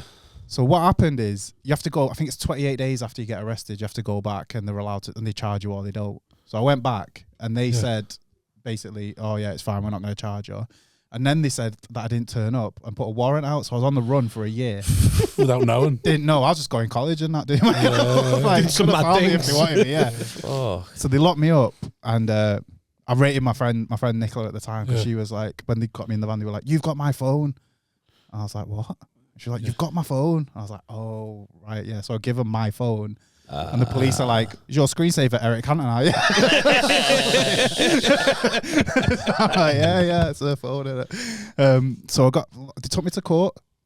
I had to go to court, fucking stood there in front of like the magistrates and that, like, you're twacking cars. is this from that Yeah. And they're Car like, chase? and in court, they're like, you were driving the car. from that long ago? Yeah, from like over a year. So it must have been like, because I don't know how long it takes to go from arrested to court, Yeah. but it's a long. So it's like years later. I've finished fucking A-levels and that by this point. I'm in court and they're like, and yeah, my solicitor played it up though. He was like, yeah, he's doing his A-levels. He wants to be a judge like you. And all, you know, Yeah, but like- but, Sweet talking. well, that's I thought he was in fucking A Few Good Men or something. The way he was going on, like you knew it was a stolen car, didn't you? I was like, Oh, they all do that. You just go, nah. It's like fucking hell, mate. We're in the magistrates. I know, that's the thing, though, but that's how having they your Ali get you. McBeal moment. That's how they get fucking, like, decent people, because they all shit themselves. With fucking smackheads who've been through it every day of their life, just go, nah, Don't know what you're on about. couldn't mate. give a fuck. Yeah. You shout nothing. I'd fall to bits. I'm like, I didn't know it was stolen. I'm so sorry. I could have been so fucked. You get wound there, up. You be there, and then, like, you just get dead wound up, going like, no, like, Yeah. no. And you're like, I've told you, no, no. Yeah, like, yeah. and It's mad though because I didn't do anything wrong. Like technically, I did nothing wrong Yeah. because like it's not my responsibility to ask someone who's giving me their a car's lift. stolen. Yeah, or do you know not. what I mean? I've got no knowledge, and like I definitely wasn't driving. And the police have just made all that up, took me to court, and they could have like given me a criminal record. That's and why that. it's I so wouldn't be able to frightening go though, to isn't it? America, I wouldn't be able to go to Australia. That's like you say, that's why they do it though, because they hope.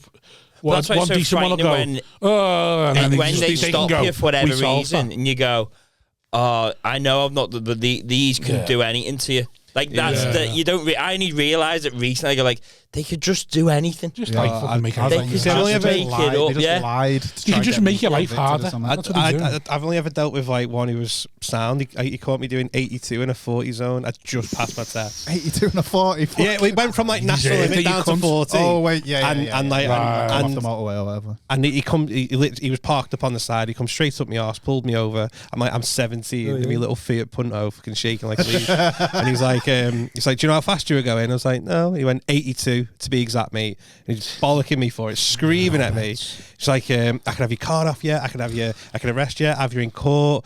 Give me one good reason why I shouldn't. And I was like, I can't think of anything. And he just went, don't do it again. And then got in his car and fucked off. I'm sat there going. Yeah. So I've never dealt with a sound police. I've never dealt with them. Everyone I've ever dealt with is arrogant, patronising cunts. When I was a kid, I got stopped with people who were like in gangs and that. So every time they PNC me, it came back as like gang associated. Right. See, I don't think I'm known. I'm not anything. I don't think I'm known, but as my mate told me when we were 17, when we used to drive around without licenses and all that, I was like, allegedly, they done me for it, like, oh well, because my mates go, fucking hate the police and all that. He's like, yeah. He's like, why do you always get worried when even you've done nothing wrong? The police behind. He's like, because you probably are doing something wrong. He said, let's be honest, we are always doing something wrong. I do it now. And you're like, yeah, fair enough. I'm like that. Like even now, I'm thinking, I know that tire's probably on the limit. I know we had lights out. Like there is something he can pull me for. I have to remind myself that I'm not like breaking the law when I see the police. Oh, I'll be like, man, he's not like you're not doing anything. Like you're allowed. I'm normally to breaking the law though. I normally there's something breaking the law. Yeah. There'll be a bald tire or a fucking, like I say, a headlight out. I'll be speeding. Even now, I'm like, I'm sure that like if they wanted to, they could find something. Yeah, I'm sure there'll be a.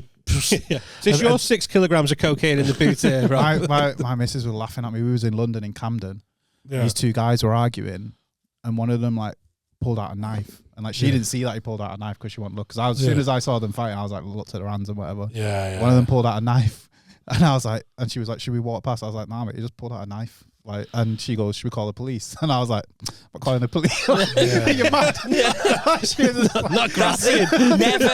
Never get involved. But like she was just laughing. She was just laughing at me this idea that I was like, I'm not calling the police. What if they start asking me questions? What are they going to ask you about? Like you just live a normal life. Yeah. Like, but it's some people don't understand. Like, for them to people go to you like, oh, you call them when you need them, though. And you go, no, I do not. I call them when I need a crime number for the insurance. that is the only time I call the police. If my house got robbed tonight, I wouldn't call the police unless I needed the number for the house insurance. Yeah, so what would you do? Just like put the word out. Does anyone see the TV? Yeah. Like, well, what are they going to do? Oh, yeah, then you've been robbed and you've got to talk to a couple of knobheads for an hour as well. You've been robbed and your time. Got to weigh up the other thing. You think, you know what? No, I don't think this is worth it. Been robbed of time and of stuff. It's like, fuck off. If they find out I'm a comedian, no, you know what? No, I don't want any of this. Yeah, exactly. Where you come from? Yeah. You're gonna tell someone to do a podcast? Absolutely not.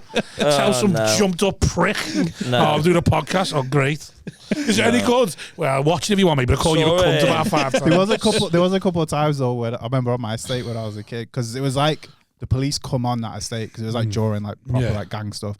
They'd come on. Do you know what I mean? Like the police don't just come through. Yeah. Like if they're coming, it's for something. Right. But then every now and then you'd interact with one who's like, you could tell he's like a rookie. Yeah. You know, like the guy in Training Day where he's like he's like trying to chat. You all right, mate? Yeah. And his partner's like Denzel, like shut the fuck up, man. Like this is how we deal with things. They're going to have you off in a minute. You got this like fresh faced policeman like, I can connect with the youth. Well, we that would be me. I'd be that guy. We used to have one. There was literally one person, and you could tell they must have picked the nicest person in the station, and he used to come round like 3 or 4 times a week and chat to us and that, and he was so lovely. And you get taken advantage of. And you could just tell. No, but the reason he was doing it because their thing was, if we make mates with them, they'll tell us. Nope. And like, so he spent like he spent 3 months just being dead nice to the point where we'd all call him by his face, like zapping and staying all that, and then he asked us about something and we went, fuck off, Stephen, on the grass. And you could just tell he'd gone, 3 months of my life I've given to these cunts. Like, been nice to them, probably bought us like fucking sweet with like fucking 12, 13. And you can just tell you thinking, being like, the kids will fuck up. One day. Like, what have you heard? And just be like, oh, fuck off, Steve. Master manipulators, the cons. Yeah, that's the best thing about them. How manipulative they can be. Love it. They just, you know, these people in like jail, they're like, they can make you believe anything. Oh yeah, because they do not care, and that's just great. If you've got no feeling of guilt or remorse, you can just do whatever you want. Yeah, they could literally say, "I would definitely will not do." I found out my cousin. Fine, bang. I watched within a second. I found out my cousin has gone to uni on Sunday. To where? To uni. Right. 7 of them from her street. I've gone to uni because you know you can do a uni course in college now. So they've all signed up to do dressmaking. University for dressmaking. You all signed up to do dressmaking in college, a university course for the student loan. None of them have gone. So they go, they get the mark and they fuck off again, and they're all handed in the one dress between 7 of them. But basically the college knows what's going on as well, and the college is just like, we still get money off John Moore's wherever they do it. So they're all gone to get like the fucking $9,000 a year loan because they're all in council house. None of them have got a job. They're all like, it's all just fucking grants, so they never have to pay it back and that, and they know anything they get on a loan, they're never going to earn a penny. Yeah, they're never going to have a proper job to pay it back. So the grants doesn't get paid back, and I was like, it's just fucking, it's like shameless all over. Like, it's literally like the longer the Tories are in, the more people are just like, what? $9,000 just sat, you just got to go once a week and sign that you're in, and that's literally what they do. 1 day a week, they all go into college, piss about, and leave again. And they get $9,000 for it. Yeah, I'm not asked me. Like, I feel people have got to the point now, innit, where they're like, I'll just take what I can. Well, that's it. Like, I was arguing, doing anything. They're not. It's not like they're using your tax money. I was arguing with someone like, they're like, well, why you about Keir Starmer? And I was like, with the Tories though, it's getting to the point where at least it's best the devil you know. Like, you know, the Tories, the cunts, they're going to do what they're going to do. Like, Keir Starmer, you don't know what he is. So, like, at least with the Tories, you think, well, I'll just fucking say into self-preservation mode, and I'll just fucking do what I want. And, like, whatever I can get away with, I'll do. I mean, I said that to Colin because Colin's a famous anti-Tory. Sorry. And I calling Haven anti-Semite for a laugh. But I said to him, I was like, I do still believe though, there's an election tomorrow. I still think the Tories win it. I can't see it being any other way. I don't know. The guy, Keir Starmer, I don't know. I can't see him winning it. Do you know what the problem is like most of England are cunts. And there's that. It's not, people act like it's like the politicians have like brainwashed them. It's not. They are like most of this country, outside with a few exceptions, are just cunts, and that's what they want. Because most of the countries never struggled, so they just think the way they think, and that's it. Yeah, like, they think struggling is like we can only have one car, one holiday or something. Like, but they think people who are struggling, it's all their own fault. Like, they don't understand never being poor. Have you seen that guy when he said on about the food banks, and he was like, "Have these people just tried cooking?" Yeah. So at our food bank, we teach him how to cook as well. Yeah. And I'd argue he's probably right though. I had to be my mate about free internet. I mean, like, my mate's nice lads, but I say people are just innate cunts and people think about punishment before they think about anything else. So my mate's nice third lad, and he's like, why should anyone get free internet? And I was trying to explain to him, mate, if you got a class of 30. And 4 of them haven't got the internet, then 4 are being punished like they're never gonna like excel. And he's like, yeah, but why should that mother get free internet? Because she's made bad choices. And you're like, yeah, but why are we punishing the kid? Yeah. He said, don't think of the mum, think of the kid. Like, why are you wanting to punish a kid for something they've got no control of? And he was like, it took him ages to go, oh, I didn't think about that. I just don't. I don't want her getting free internet and me not getting free internet. I was like, exactly. So you're being a cunt. You're just looking at someone going, that smackhead's getting free internet. That's not fair. Rather than thinking that smackhead's got 4 kids who are going to turn into smackheads if we don't educate them. And he's like, oh, and you're like, this country is mad, man. I love how Corbyn was like, we'll give free broadband to everyone. That's what it was about. People were like, fuck that. It's like he's giving you free shit. I know. When he said he was going to put national minimum wage up to like £10.50, everyone was like, you can't do that. Close down business. People on national minimum wage, like, you can't do that. He must be having a laugh, this bloke. Like, it's going to benefit you. And now it's £10.50 or £10.89. Well, it's going up to £11.44 from April. It is so funny. The country's just full of cunts, and it's full of people who get told he's a cunt. But you know, this has always been a thing. Do you know, in the 1800s, when they started giving prisoners blankets in prison, and porridge, and people fumed, and people were like, people want to go to prison because you get blankets and porridge. Like, people will get arrested on purpose. Wait to see what you get now. No one stops and goes, is society so shit that someone desperately wants porridge? And like, no one stops and thinks maybe we fucked up that someone would desperately want porridge and like we were going to go to prison. Porridge and blankets. Do you know what they did because of that? They brought their treadmills in. This is how treadmills got invented. So because they were giving people blankets and porridge, they were like, we need to make it shit though. Yeah, you have to work for it. So they'd make them go on treadmills for 12 hours a day. That's so funny. Be like, that's what you get. Right, you're training the criminals. Great. Yeah. So now they're faster to run away. Yeah. I can't remember who was saying it to me the other day. Who said, like, I don't know if it was actually just on a podcast where that's why the American prison system, they want to get people back into prison because there's nothing else to do other than training.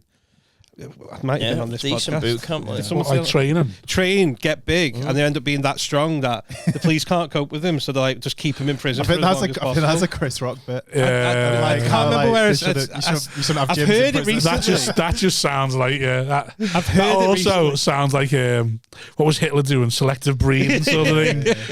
I can't remember. I swear it was on a podcast. 80% people in prison are black people. Let's not train them cunts. Yeah, well, it's slave labor in American prison. Yeah, but I've seen some Brazilian ones.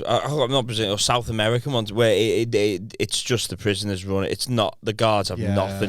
They went like, that's the guy that controls everything right there with one eye. Go suck his dick. Someone goes round and they go like, "Where is the order here?" And they're like, "There's no order.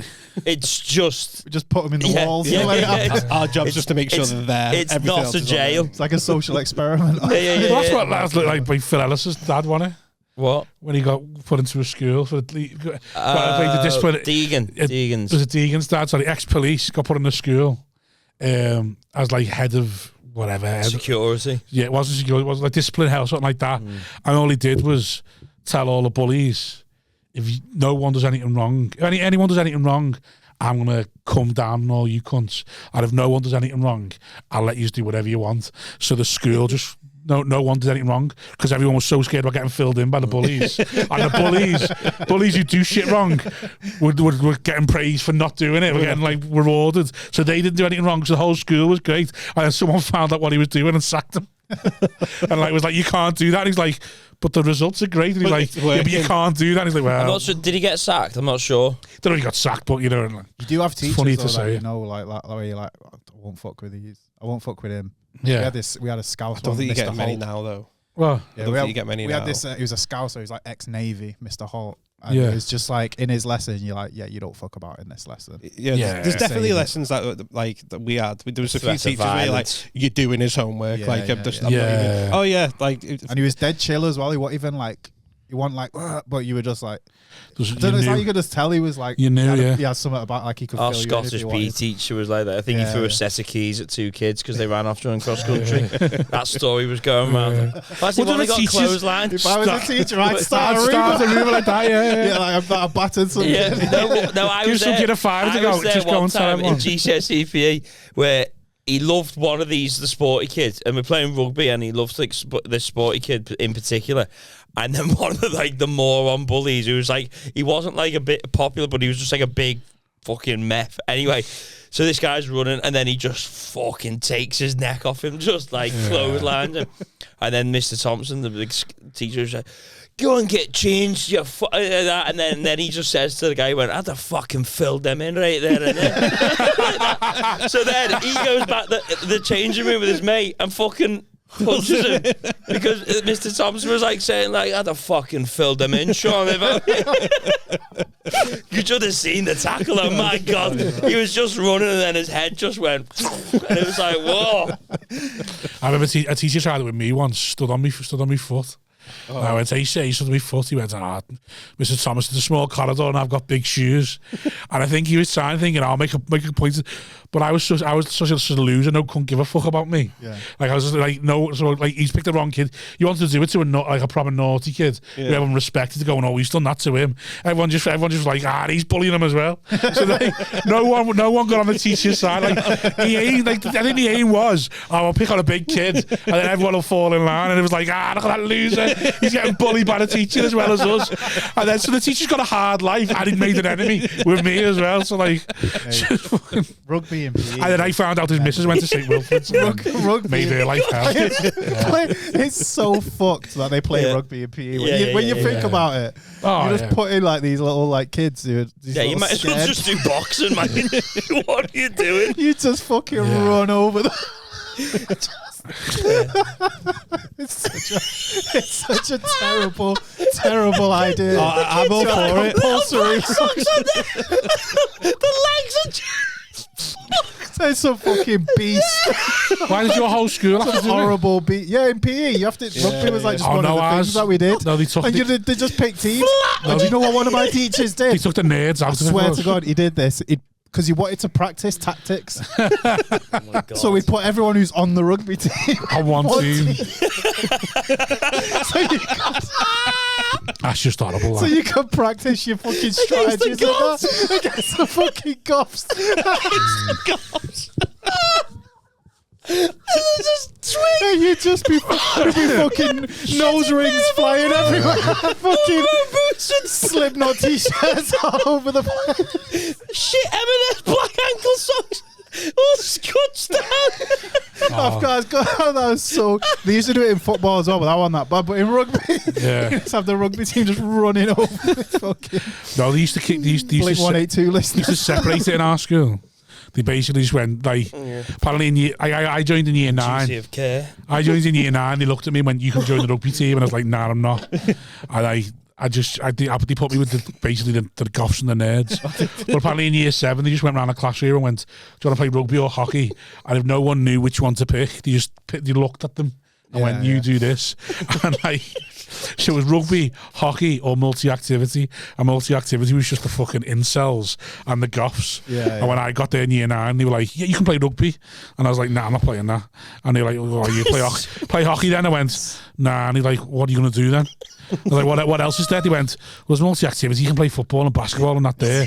But he made that sound like it was shit. And I was like, that sounds amazing. And then I got there and saw he was in a class with him, was like, "Oh, I fucking rugby. I was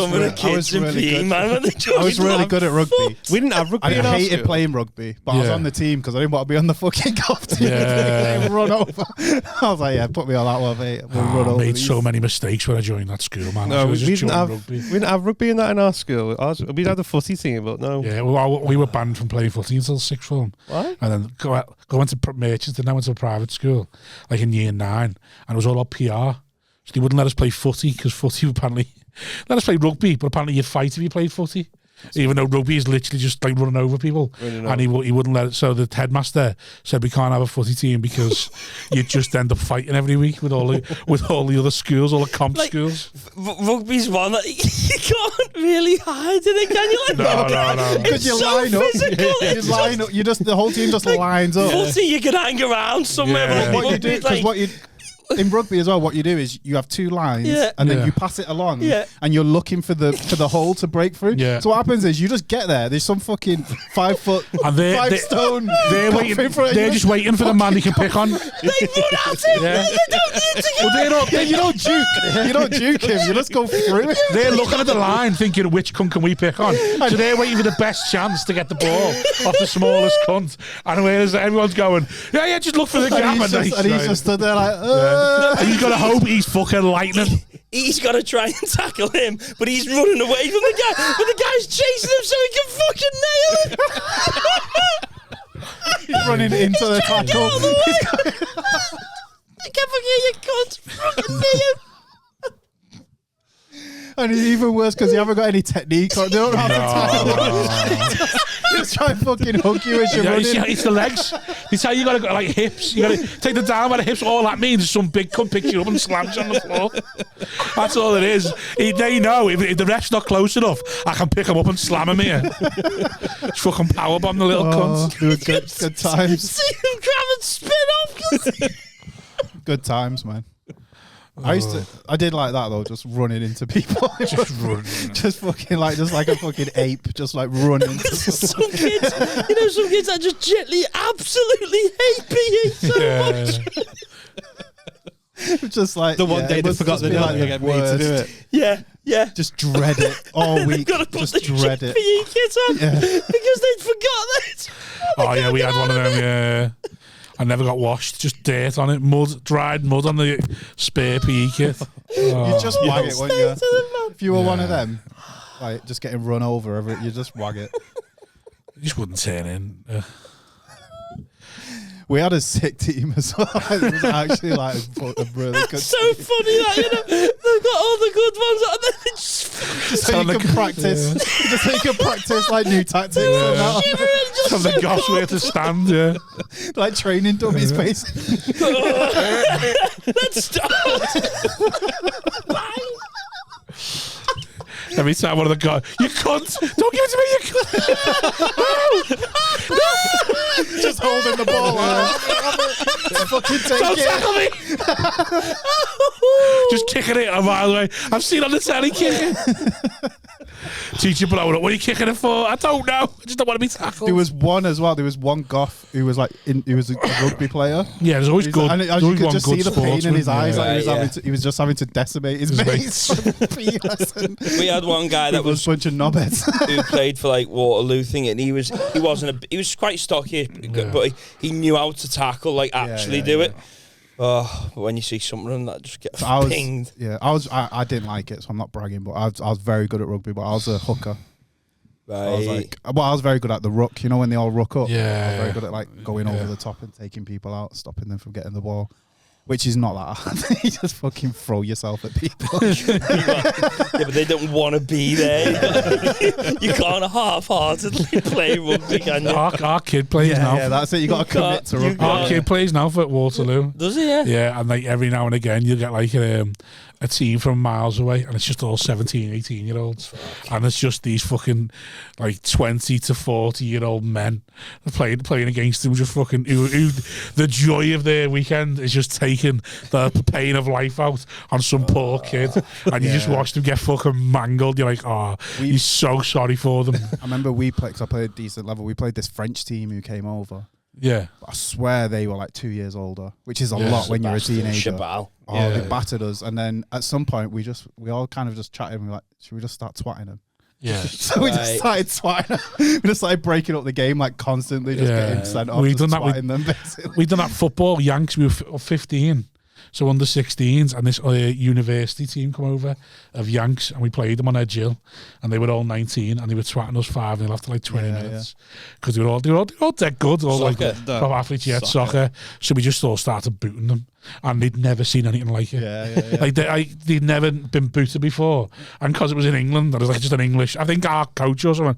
It was either an English ref or our coach was ref, and he was like letting it all go, and like you could just see them go. What the fuck is going on here? And just every one of us turned into the scally and just started fucking standing on the toes, volleying them every chance we got, and they were just like fucking just stuck back, just shitting themselves. Like what the fuck's going on? I don't mind booting them, but it's if you take the 2-footer to the leg there. Yeah, that's what we were doing. I don't mind if you just volleyed someone up the arm. I'd be like, yeah, it's fine. No, but we were going tackles, just missing the ball and just fucking raking your studs down the leg. Sounds like the new Wonder Kid from Benfica or something. And then fucking Tarkovsky just goes through him, and the commentator every single time comment, welcome to the Premier League. Yeah, he's got to learn to adjust. Welcome to England. Yeah, we were just raking our foot down the back of them and everything. Right. See, we never played rugby, but leg breakers. I don't a leg breaker tackle. We had one kid like in our school team. He was a really good holding midfielder. Yeah, but it's just like every second game he'd get sent off for just booting someone. And it's like he's really good. We want to play him, but he's a liability. He's gonna boot someone and get sent off. My eldest plays in the he's like under 14s, like, and some of the kids can be like that, but you know who worse? Half the parents though, because they proper get in. We had we played just like some Warrington team on like the Saturday just gone, and one of the mums was just like verbally abusing all the kids in our teams. Like, he's under 14. Under 14, you let it go then. Verbally abused, like, you know, like calling everyone like fat bastards or anything like that, and gozzy prick. The players, our players. Yeah, it used to be a game that though. I used to see that Sunday league when I was bladdered, just picking on left back. not under 14s, like open age fair, but like under 14s. It's I think once you turn 13, you gotta let it go. Just gotta let it go. I don't think I've ever heard any like a kid getting abuse from an adult. No, like Victor East used to get called the opposite. From the opposite.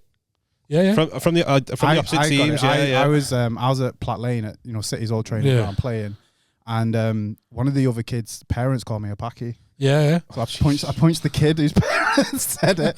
So I just twatted that kid. You can see how good it was. So I was just like, what are you going to do? Victor East used to get called the N-word. I was only like 11. I mean, like, to the point where in the end, my dad used to come. Because my dad... Well, wasn't anybody there going like... So if someone's on the opposite side, a parent saying to a 14-year-old, yeah, go and fucking snap that. Yeah. Wouldn't somebody just go, fucking go and sort that out? You'd think... Well, like I say, in the end, my dad used to in. come and stand on the opposite side. Like my uncle asked me dad, because my dad's fucking big and hard case, used to go and ask him to stand on the opposite side of the pitch to where our team was, because people were being that horrible to Victor, like just fucking boot the fuck. When I did it, one of the parents called me a packy, and and that was at Manchester City, and no one said anything. No, they don't. All the City. You got to think as well. This is no one said anything. But I'm talking. I did twat the kid quite soon after. I'm talking 25 years ago now, sort of thing. Like 11 to 14. Just don't ever recall even now. I've heard obviously couldn't do it now. Shout at your teams. I don't reckon. I reckon you could say stuff, but I think you get away with racism now. I don't think you could think drop like the major racial slurs now at a kids' football game. You still get away with booting, like they do still. Like that's probably the worst I've seen it, where I've had like a mum from the opposite team calling, like twat that little gozzy eye. Yeah, literally little gozzy prick, and you're like, it's fucking like 13 years old. That's mad. That and then the woman's like, she's doing nothing wrong. Oh, I'm saying our coach like stepped in. 13 plus, I think's fair.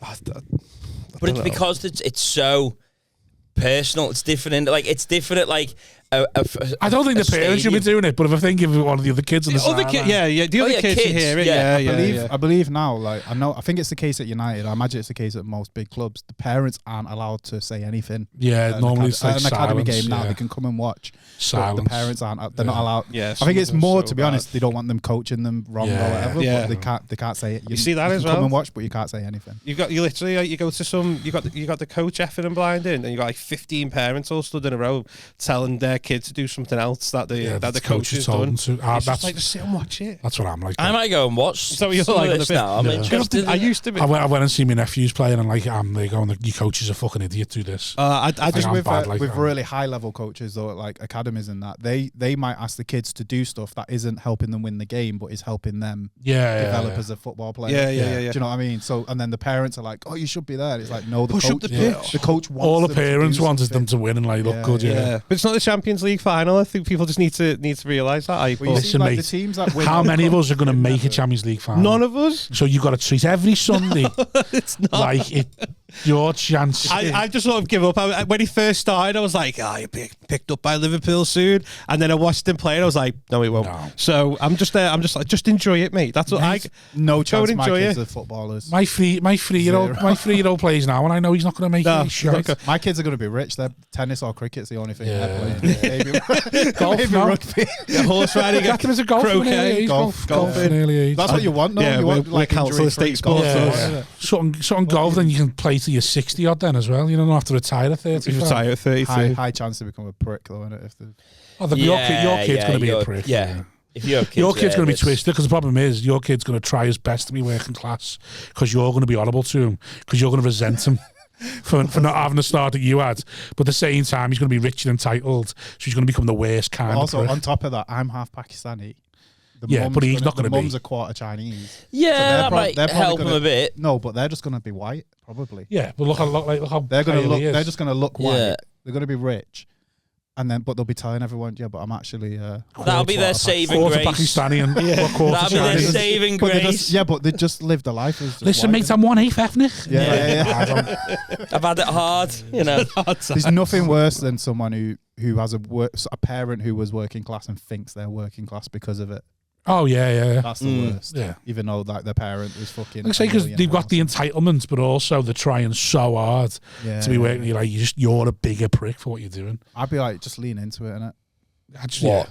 Like if you've got advantages in life, just be like, yeah, take them. Oh yeah, absolutely. You just got to say something like, listen, mate, when we see your cousins, just they're not. You're not going to understand you. Just accept it. My dad had to say that to me once. My dad had to say, listen, all your cousins are scallies. We're trying to raise you better. You're smarter than them. Just fucking let it be. It's so funny. And she's like, all right, Dad, yeah. Like, they live half a mile down the road, Dad. We're not that much better than them, you know, just because you've got a job and they're mad asses. It's so funny when my missus comes to like my mum's house, so like the first my mum just fills me in on like who's got arrested and that. Yeah. That's what I mean. Like, I see me cousin in jail, they're dead. I see me cousin on a Sunday. So I've got two. So my dad's got him, his brother, and his two sisters. One sister's like just scally, but like kind heart sort of thing. Other sister's just scum, shameless. Is in that world, and then his brother's just pretty much the same as him.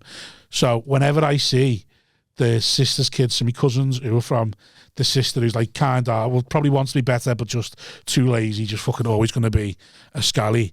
They just fill me in on what's going on with the ones who were just scum, and it's just interesting every time. She's like I say, I saw them on Sunday. She's like, oh, you never guess what so and so's doing. Well, she's gone to uni for the fucking. I'm like, great. And then it's like, oh yeah, so and so's had a kid, and now Robin Houses. Oh, he's going to breed XL bullies. What do you mean after they've been banned? Yeah. It's just like you're just there, like, what the fuck is going on?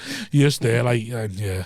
I love that though when you can spectate but not participate. Yeah, and it's entertaining. It's like why I don't delete some people off Facebook, because it's just entertainment most of the time.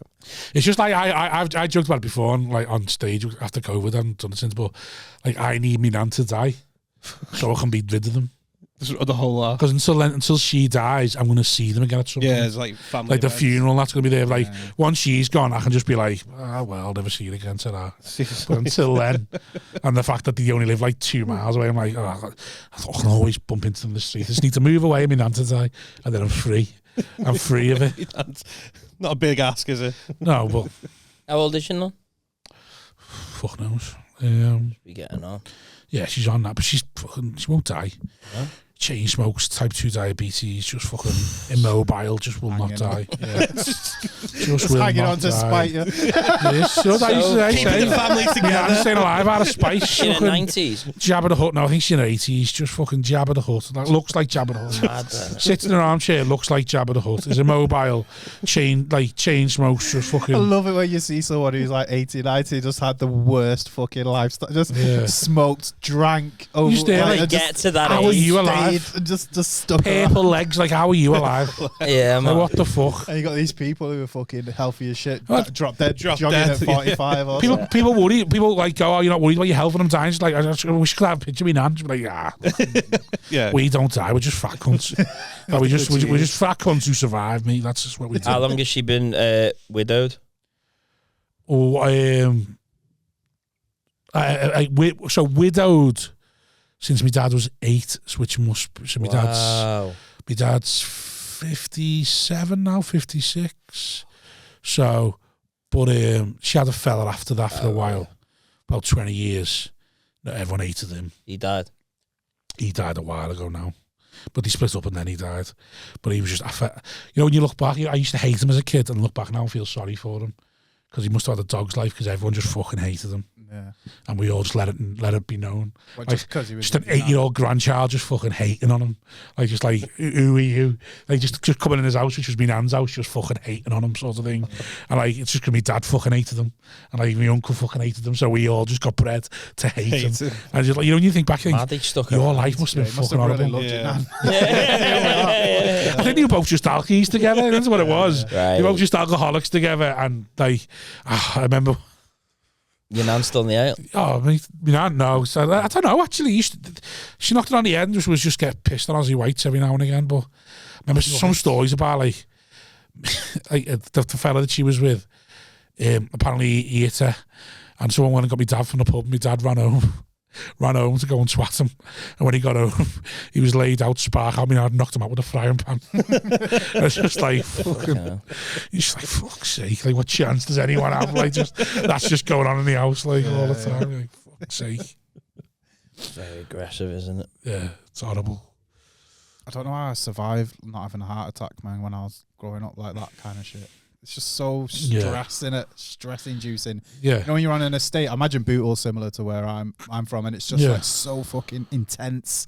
It's just like constant, just something's happening. You're not bothered when you grow up in it because you're just like, it's just all you know. Yeah, but that's what I mean. And then when you go any out of it, you're like, fuck, how's anyone survive like that? Like, you just like, you see it and you drive through it and the people that are out in the garden smoking, talking to each other, like just live in the front garden. You're like, oh, right, and that's how everyone just knew everything. Like, well, that's like even like animals that they just get because they're in the food chain, though, aren't they? Do you know what I mean? Yeah, the stress they're just constant. It's just a natural state. Hyper aware constantly. Yeah. Something's trying to eat just, somewhere. it's that they just live in that state. I'm domesticated now. I'm like putting a Labrador out with the wolves or something. Now if I went back, every time. Can you imagine right now if you just knew out there was someone with a gun wanting to fucking shoot you? You're like, well, that's what I mean. What are they tonight? You just don't know. I'm not exactly. When I used to go to the shop when I was 16, 17, you have to be like, you might get shot. Well, that's what like gangsters have probably lived with. I don't give a fuck. I couldn't be further away from a gangster, but if you hear a car speeding, you jump in a garden or something. Do you know what I mean? Like, no, I don't think it was ever. It wasn't ever. You might get shot. It's just always violence. So like you'd walk the shop, like talk about it now, like even when you go to them areas now and you're out of it, you walk to, like if I went to my auntie's now, I'd walk the shop with some kid you'd look at and think you're about 10. Go, who are you? You're like, what the fuck am I getting at? Who are you by a 10-year-old for? I'm going to fucking shop. And you remember growing up and it being like that? Yeah. And then, 100%. I used to go around to my auntie's. My auntie's, I haven't seen her now and must be like 10 years. And I remember every time I went round there, even when I was a teenager to like I think uni probably when I stopped seeing her, so about 19. Every time I go round as a teenager, she'd be fighting someone. Be like, who are you scrapping now? And there'd just be there would be a fight with some other family going on over something stupid like they twatted our so and so, or so and so said this about so and so. Like, why are you always scrapping with someone else from Seaforth? Just fuck, like, what the fuck? And you're saying about like always being on edge. You'd be like, yeah, because you don't know what kids come to you going, who are you in this park? And you're like, oh, fuck, am I going to get battered now for like me? Have you seen that video of Darren G when he's walking back where he lives? He literally walked past the cafe or something. Then he said he got, he films himself and all that. Yeah. So he's walking around where he used to live doing these videos, and then he walks past the cafe and he notices somebody as he walks past him, notices who he is. Yeah. And then he walks down that road, comes back 5 minutes later, and he's like, "Oh, aye, here we go." Because that lad wasn't there when he come. And he was ballied up on a bike and everything, and Davin's walking, and he gets close and he goes, "Oh, someone's seen him. Give him a call. He's back here." Yeah. And then he's gone with him, and he actually had a fight. And it's so funny because the way he's just so he's just like, as he walks past him, he's like, "What, lad? What?" And then he just swings from him. He pushes his bike over, drops his phone. So funny. Guy gets his thing out of his bike, so he's trying to fucking like that. It's hilarious. I remember talking. You need to watch that video, man. Talking to my dad's mate, who they from a rough family, and he's like talking to him about like being in clubs and that, and they're just like say just the violence always being. That's when like nightclubs were in local areas, violence always being there. And I think we talking about racism or something. He goes, "I'm not racist, but I've called a black man an N-word a few times." And like, why? Is like because. If the violence is going to happen, it needs to happen right away. Yeah. And I was like, I just remember it blowing my mind, but thinking I understand where he's coming from because he basically said, I don't know what's going on with him, And I don't want to be, I'm not going to walk downstairs like a knobhead and have it stolen on me. Like go outside or something, and the next thing I'm getting launched down 3 flights of stairs. So I'm just going to say the most horrific thing I can say to make him want to fight me now. Because I need the violence to happen now. I don't risk being stolen. He said, yeah, I've used the N-word loads of time, but it's mainly because I was going to have a fight with him anyway. I might as well just fucking upset him so I can have to fight there and then. Yeah, I picked up, even though I don't fight, but like I picked up with people where I was like, you escalate it as much as you can, as quick as you can. Yeah. If you think it's going there, you escalate it. Yeah, because the minute you let it go, you got a chance of being stolen on you, or they call someone turns up. That's the danger. You want that fight there because the quicker it goes, you don't want them to be able to text. Quicker it gets there, quicker it can finish. I've lived such a sheltered life listening to you, Steve. I was looking. It's not even me. I was never involved. I just around it. You just like it's the same as like fucking lads who fucking cocaine and all that. Like I've never really took that, but I'm around. I know exactly what that lifestyle is. I've always been soft as shit. I was never beating anyone up, but I was quite lucky because I knew extended family and that who were like wrong-uns. And I knew everyone on the estate. My dad was that. My dad come from there. Everyone knew who my dad was. Everyone like. So it was like fucking. I just thought like always had that like protect. But my dad's always wanted to do better, but then never left it sort of thing.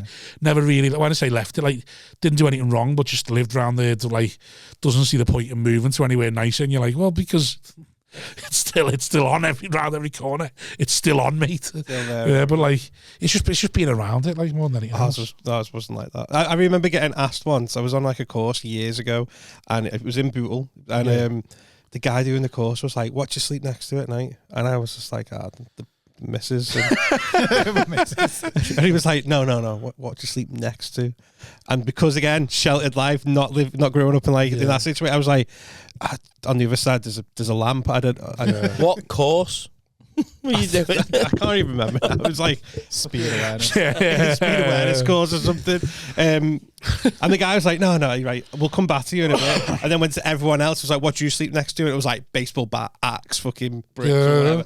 And then someone like has a magazine there to roll. And then he comes back to me, he's like, right, so now you know. What do you sleep next to? And I was like, still just a missus and a lamp. What course? What I don't understand. I can't remember what the. Why are we asking? What? I can't. It was relevant to what we were on about. Like It'd be a similar conversation. Thing, won't it? Was like, it'd be like what you do for safety or something. Like what you do for your own safety. It was a similar conversation. Why don't you do what we should be telling you to do for safety in a car or something? I can't remember what the course was. It was like about 10. It'd be a seatbelt or something. It'd be like we've always got that with you. Why wouldn't you put your seatbelt on? Like 10 years ago, but. So he's just assumed everyone lived in a fucking aggressive area. They were all from Bootle. They were all like Bootle way. They were all. I was the only out of towner there. It was the only wool. I still know loads of people who still do. I don't do that, but I still know loads of people who do that. Like it was in context to what we. I just did a motorway course. It was.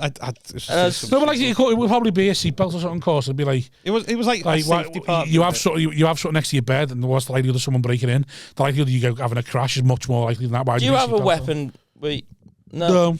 Just fucking these, innit? Just facing it. You know where I live. just a lock on the door. Community. Maybe like burglars might drive in there. To be fair, by the time you got to Khalid, you're probably a trained assassin, so you don't need a weapon. Like you fucking kill me, yeah. If you've got through that much, yeah, fuck it. Whereas me, I just fucking hear them. No, I live in a nice area. There's not much going on there.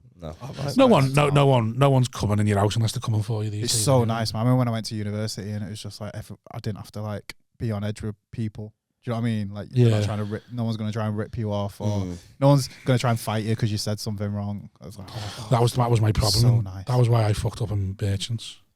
Because I went in there with the scally. You kept the same mentality. Mentality. I dropped it. I just went in there straight away. Like, he knows, like, just fucking first day, I was trying to tell everyone how hard it was. And then I looking for a fight and no one to fight me. And I'm like, that's what blew my mind. No one would fight you. No one would fight you.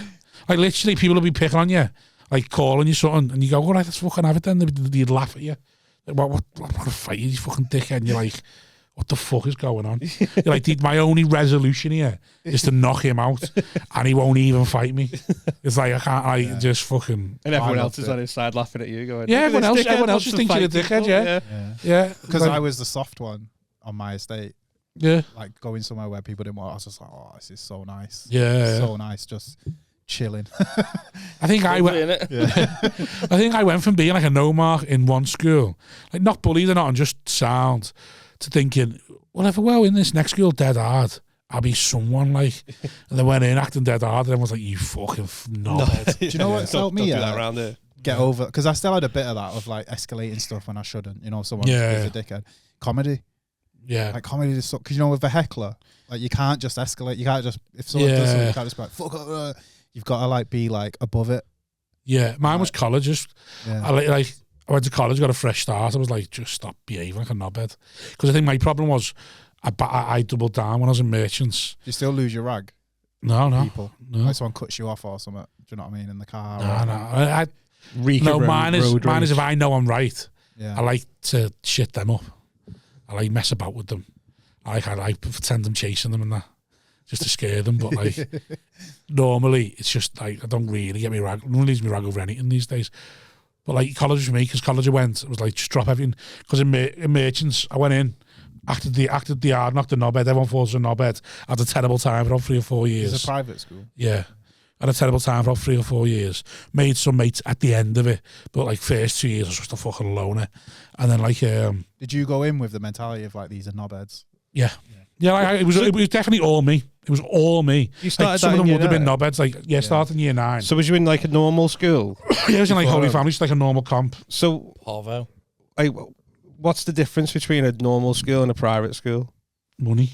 40 grand. You have to pay to get in. Yeah, Money. But at the end of it, you're not getting anything different. You're not getting like Just get Well, you better get- you life. get the same exam. how like when You're you not say better allowed. life, You're not allowed to prestige. fail. You're not allowed. Yeah, but You have you less, know, you you're have like less kids in the class. you're less Things like that. less kids in the class, more teachers. Oh, and right, you're okay. not allowed to fail. what So do when do? you go to that private school, because your parents are paying and they sign a contract, they basically sign to say whatever the school thinks is best is best. So like there was a lad who didn't play for Everton or Liverpool, but played for like a decent amateur team, thinking he was going to sign for Everton or Liverpool, but he was also in the rugby team, and he tried to not play rugby because he wanted to play for this team. Yeah. And the school said, no, you signed a contract. If we pick you to represent on a Saturday, you have to play. So he didn't play 3 times. By the 3rd time, they expelled him straight away. Really? Just They treat them. They've like already got your adults. parents' money, already gone. GCSEs, right? My thing in school, and it sounds dead arrogant, I was always too clever for my own good. Everything was dead easy, so I didn't bother trying ever. So in a normal school, I just not bother trying and get a C. Who's asked? In merchants, if it didn't do something, they'd lock me in a room and make me do it. So my GCSE coursework, I had 2 weeks left to hand it in.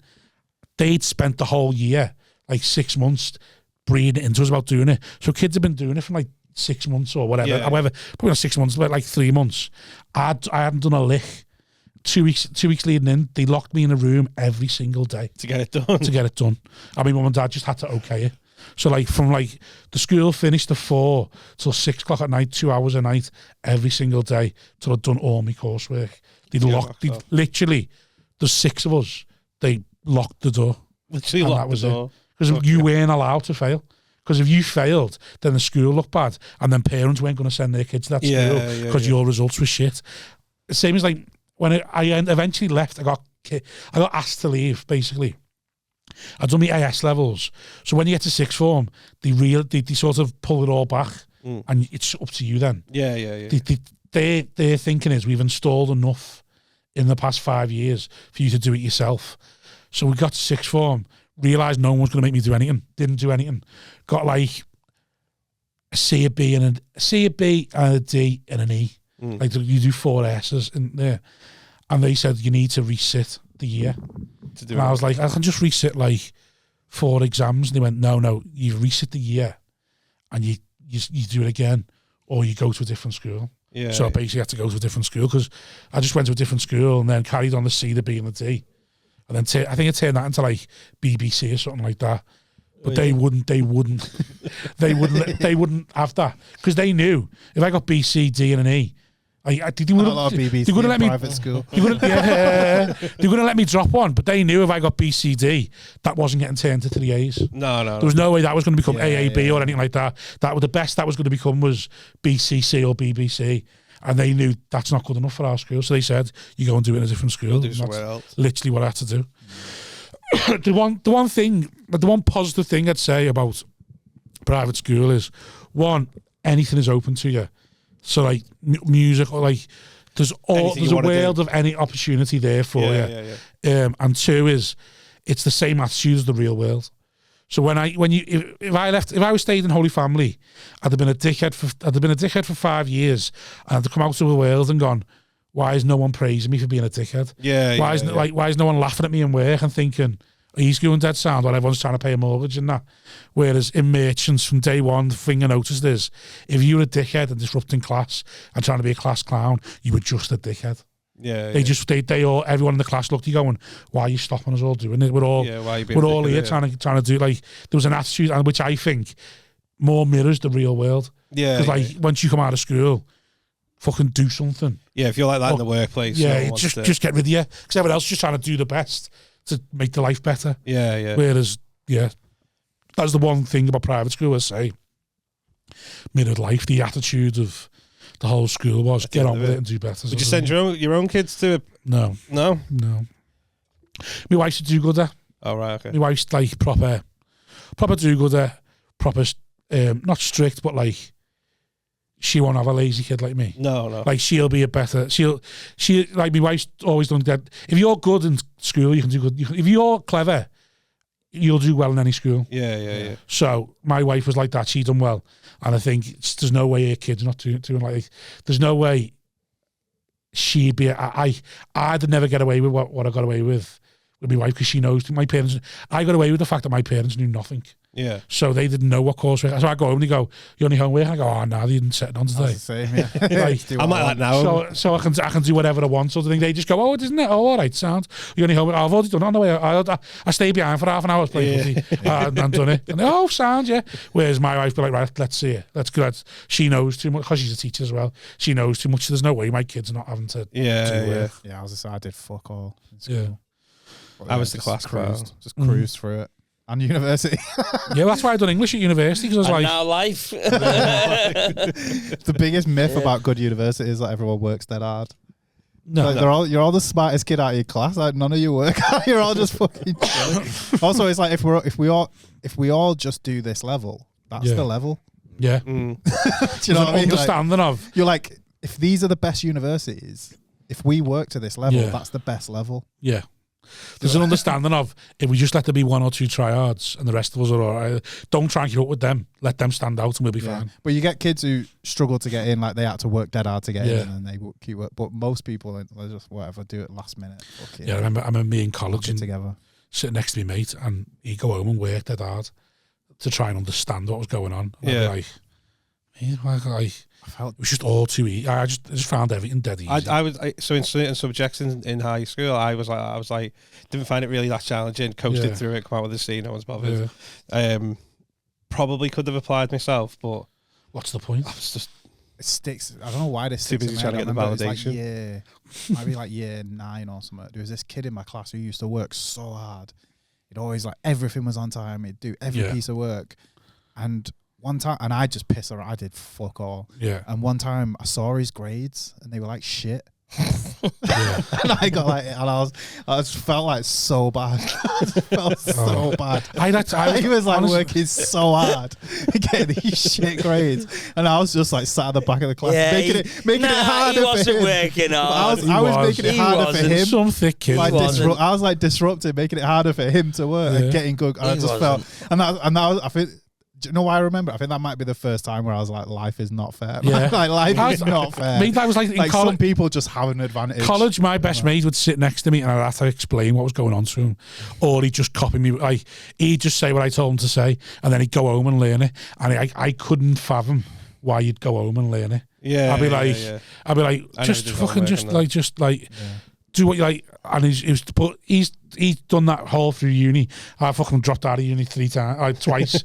No, 3 times I dropped out of uni. He's gone through uni, done dead well, got a master's and all that. Fair play to him. I just remember sitting in college thinking, you're going home and what? Teaching yourself it? Yeah, I've got to. And I'm like, ugh. I have to make a conscious effort with mine because obviously, like, Ollie's in like high school now. Yeah, I have to make a conscious effort to push him to do it, because otherwise he'll do it. Yeah, did it, and then like you go pick him up from school and he comes out like 45 minutes later. Like, where was you? detention. Yeah, I'm right. like, so I have to be like consciously on his case and checking. You have to be a bit of an arsehole to be a good I just don't like being that, because there's also part of me that's like not doing his work.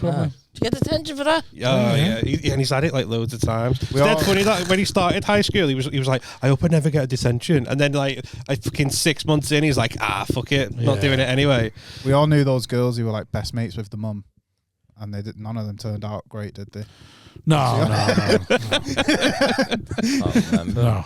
Best mates with the mum. None of them. Yeah, the ones who like were actual friends with the parents. Yeah. None of them became well-rounded adults. No. I don't try and be like. I with homework, I'm just like I didn't like it in school. I never did it. And can we be asked? So it's the worst way to be though, because you got to think. I don't know. I think as a parent, I look at it and go, "You want your kids to do better than you." Yeah. So you don't want to make them the same mistakes you made. But then also, there's part of me that's just like, fuck it. What will be, will be. I don't know. Yeah, I get that, but then part of me is a little bit like, I resent now I'm older, I resent the opportunities I've thrown away. Yeah, I try to say it to like, mine, like this. I wish I knew how many opportunities were in front of me at that time. Yeah. Because then it's only now when you look back, you go, I could have fucking done X, Y, and Z. And I try and say it to him, I'm like, what's your favourite lessons in school? Like, let's try and build a career off that. Yeah. And he was coming out with something daft like cooking. And I was like, cooking? Fucking dead surprised. He went, yeah, because I get to eat. I was like, go fuck off. So I'm just putting all my fucking hope now into the youngest one and just like... Are you written the first one off? Written him off, yeah. Just see what happens. Like, good, that. Just don't end up in jail or like that. Get him a trade off. Just make him a decent human being. To be fair, like he's when he was little, he loved like fucking Lego and that, and I was like, engineer all over there, and then he try and push him. He's always like engineer and not like Tyler or something. Yeah. Do you know what? If he was a bricklayer, yeah. Do you know what? If anything, everyone always goes to the top, don't they? There's also part of me that's just sort of like, what would be convenient for me to have? Like, do you know, that's what I feel. I do think that. I honestly think that was my problem. Is I got away with me the bread, my half fella, because he wanted me to have a better life than him. Bred into me, I had to go to uni and all that. Yeah. If he'd have just let me be a spark like him, I'd be the best fucking spark around now. Because I'd have started when I was 18. I'm a head worker. I'm a lazy cunt. So I'd have found a way to make the most money possible I could make as a spark without doing any work. And I'd be fucking boss at it now. And then I think, no, instead, you made me go to uni. I've now got no trade. I've got nothing to fall back on. Yeah. So now I've found a way to like fucking be a comic and a fucking taxi driver who does 4 hours work a day. And that's it. Like, but if you'd have given me a path where I could do 4 hours work a day and make some real money, I'd have been all right. I think a lot of comics think that. They're like, oh, if I was just an electrician. Yeah. If I'd just got a trade when I was 18, if I was to say if I'd just started comedy when I was 18, that 5 years from when I started when I was 23, I'd be on telly now probably and all that. It's so funny how so many people in like normal jobs are like, oh, I'd love to be like a comic. Like so many comics are like, I'd love to have a trade. I'd love to be a plumber. It's just public speaking, innit? Everyone hates public speaking. Shannon's did it. And we're all like Matt Damon and we're all like Matt Damon and Good Will Hunting. Do you see this shit? This shit's a piece of piss to me. Showing off. Yeah, when people are like, oh, I couldn't do that. Yeah, do you know how easy I find this? Yeah, I'm like, do you know what? It's not Get me a fucking trade. Just go have no shame. Yeah. What?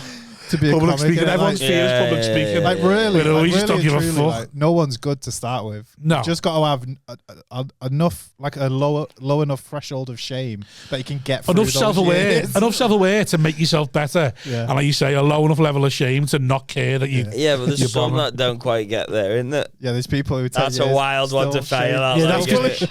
It's a wild That's one God, they've to got fail too at. much of one or the other. It's like, mate, you should have too some much or shame. too little of one or the other.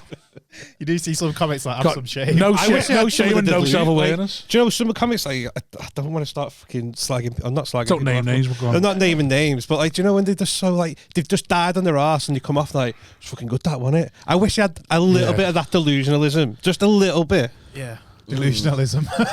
Yeah. I couldn't think of the word, so I just don't even know if it's a real word, but Don't matter. It's there now. it's innit? fucking there. Yeah. But yeah, there are times though where you think like it wasn't as good as you usually do, and you're like, is everyone thinking that I'm was fine shit? with Well, that. it's like people who, I don't know, I find that like people who listen back to the sets and they go, yeah, because it lets me know how I got on the night. And I'm like, I mean, after every joke, I'm going, That's not as good as it used to get. Oh, that's better. Yeah, Or, on the spot. I said literally I said, mate, I'm doing it as I'm on stage. I know some people can't, like, because Nelson and Maro, they both go, once I go on stage, I forget everything that happens on stage. I'm on stage going, that normally gets better, or that was a bit shit, or what I'm doing, like, I'm constantly analysing. You can I forget the why. Forget the good stuff, but I'll remember what didn't land, and that's the bit. I'm like you, mate. So I don't know. Do you ever have a set where you're like, I was a mid set, but then you go in the green room and no one says, "Well, good set," and you're like, "Did I die? did I just die and think it? Am I deluded now?" I thought that was just like an all right. No, because the first thing I do is go, "Oh, shit, that." Before anyone gets a chance to say, "Fucking sorry lads, I'm fucking terrible." Get it out the way, quick. Not on form. You couldn't say anything to me, you rats. Absolutely tear the roof off. Oh shit, I don't know what's wrong with me today. That's just an off day, man. Sorry, boy, oh my god, pull the gig down here. Sorry. Right, you need to go. Khalid, where can we find you? Socials, Comedians Talking History. Go find that. I'm on there as well, Khalid Winter. But yeah, have a listen. Got a few listeners of this pod have. They've gone over. Yeah, so thank you very much. More excellent. Clever bunch, aren't we? Just do it. Capewell. John Capewell Comedy. And I've got my own podcast. Yeah, in the studio. In this very studio, 5 pence change. Yeah, you're too fresh faced. I know. What's the reason for that pod? It's the English Nickelback. The English Nickelback. Oh yeah. What's the reason for it? What? Is that actually it? That's actually the reason. No way. We couldn't think of a name. That's why I'm an archaeologist. I was never going to think it. Couldn't think of a name, and we couldn't think of it. And every single one we come out with, it was like, nah, it's more gimmicky than a name. So you're making yourself the Nickelback of No, podcast. it was just like I just said 5 pence change, and they went someone, and the show was like, I like that name. What does it mean? And I just never told her what it meant. I was like, came up with it. She doesn't know she's the Nickelback of podcasts. I reckon she changed the name. She found out. Right, thank you very much. Cheers.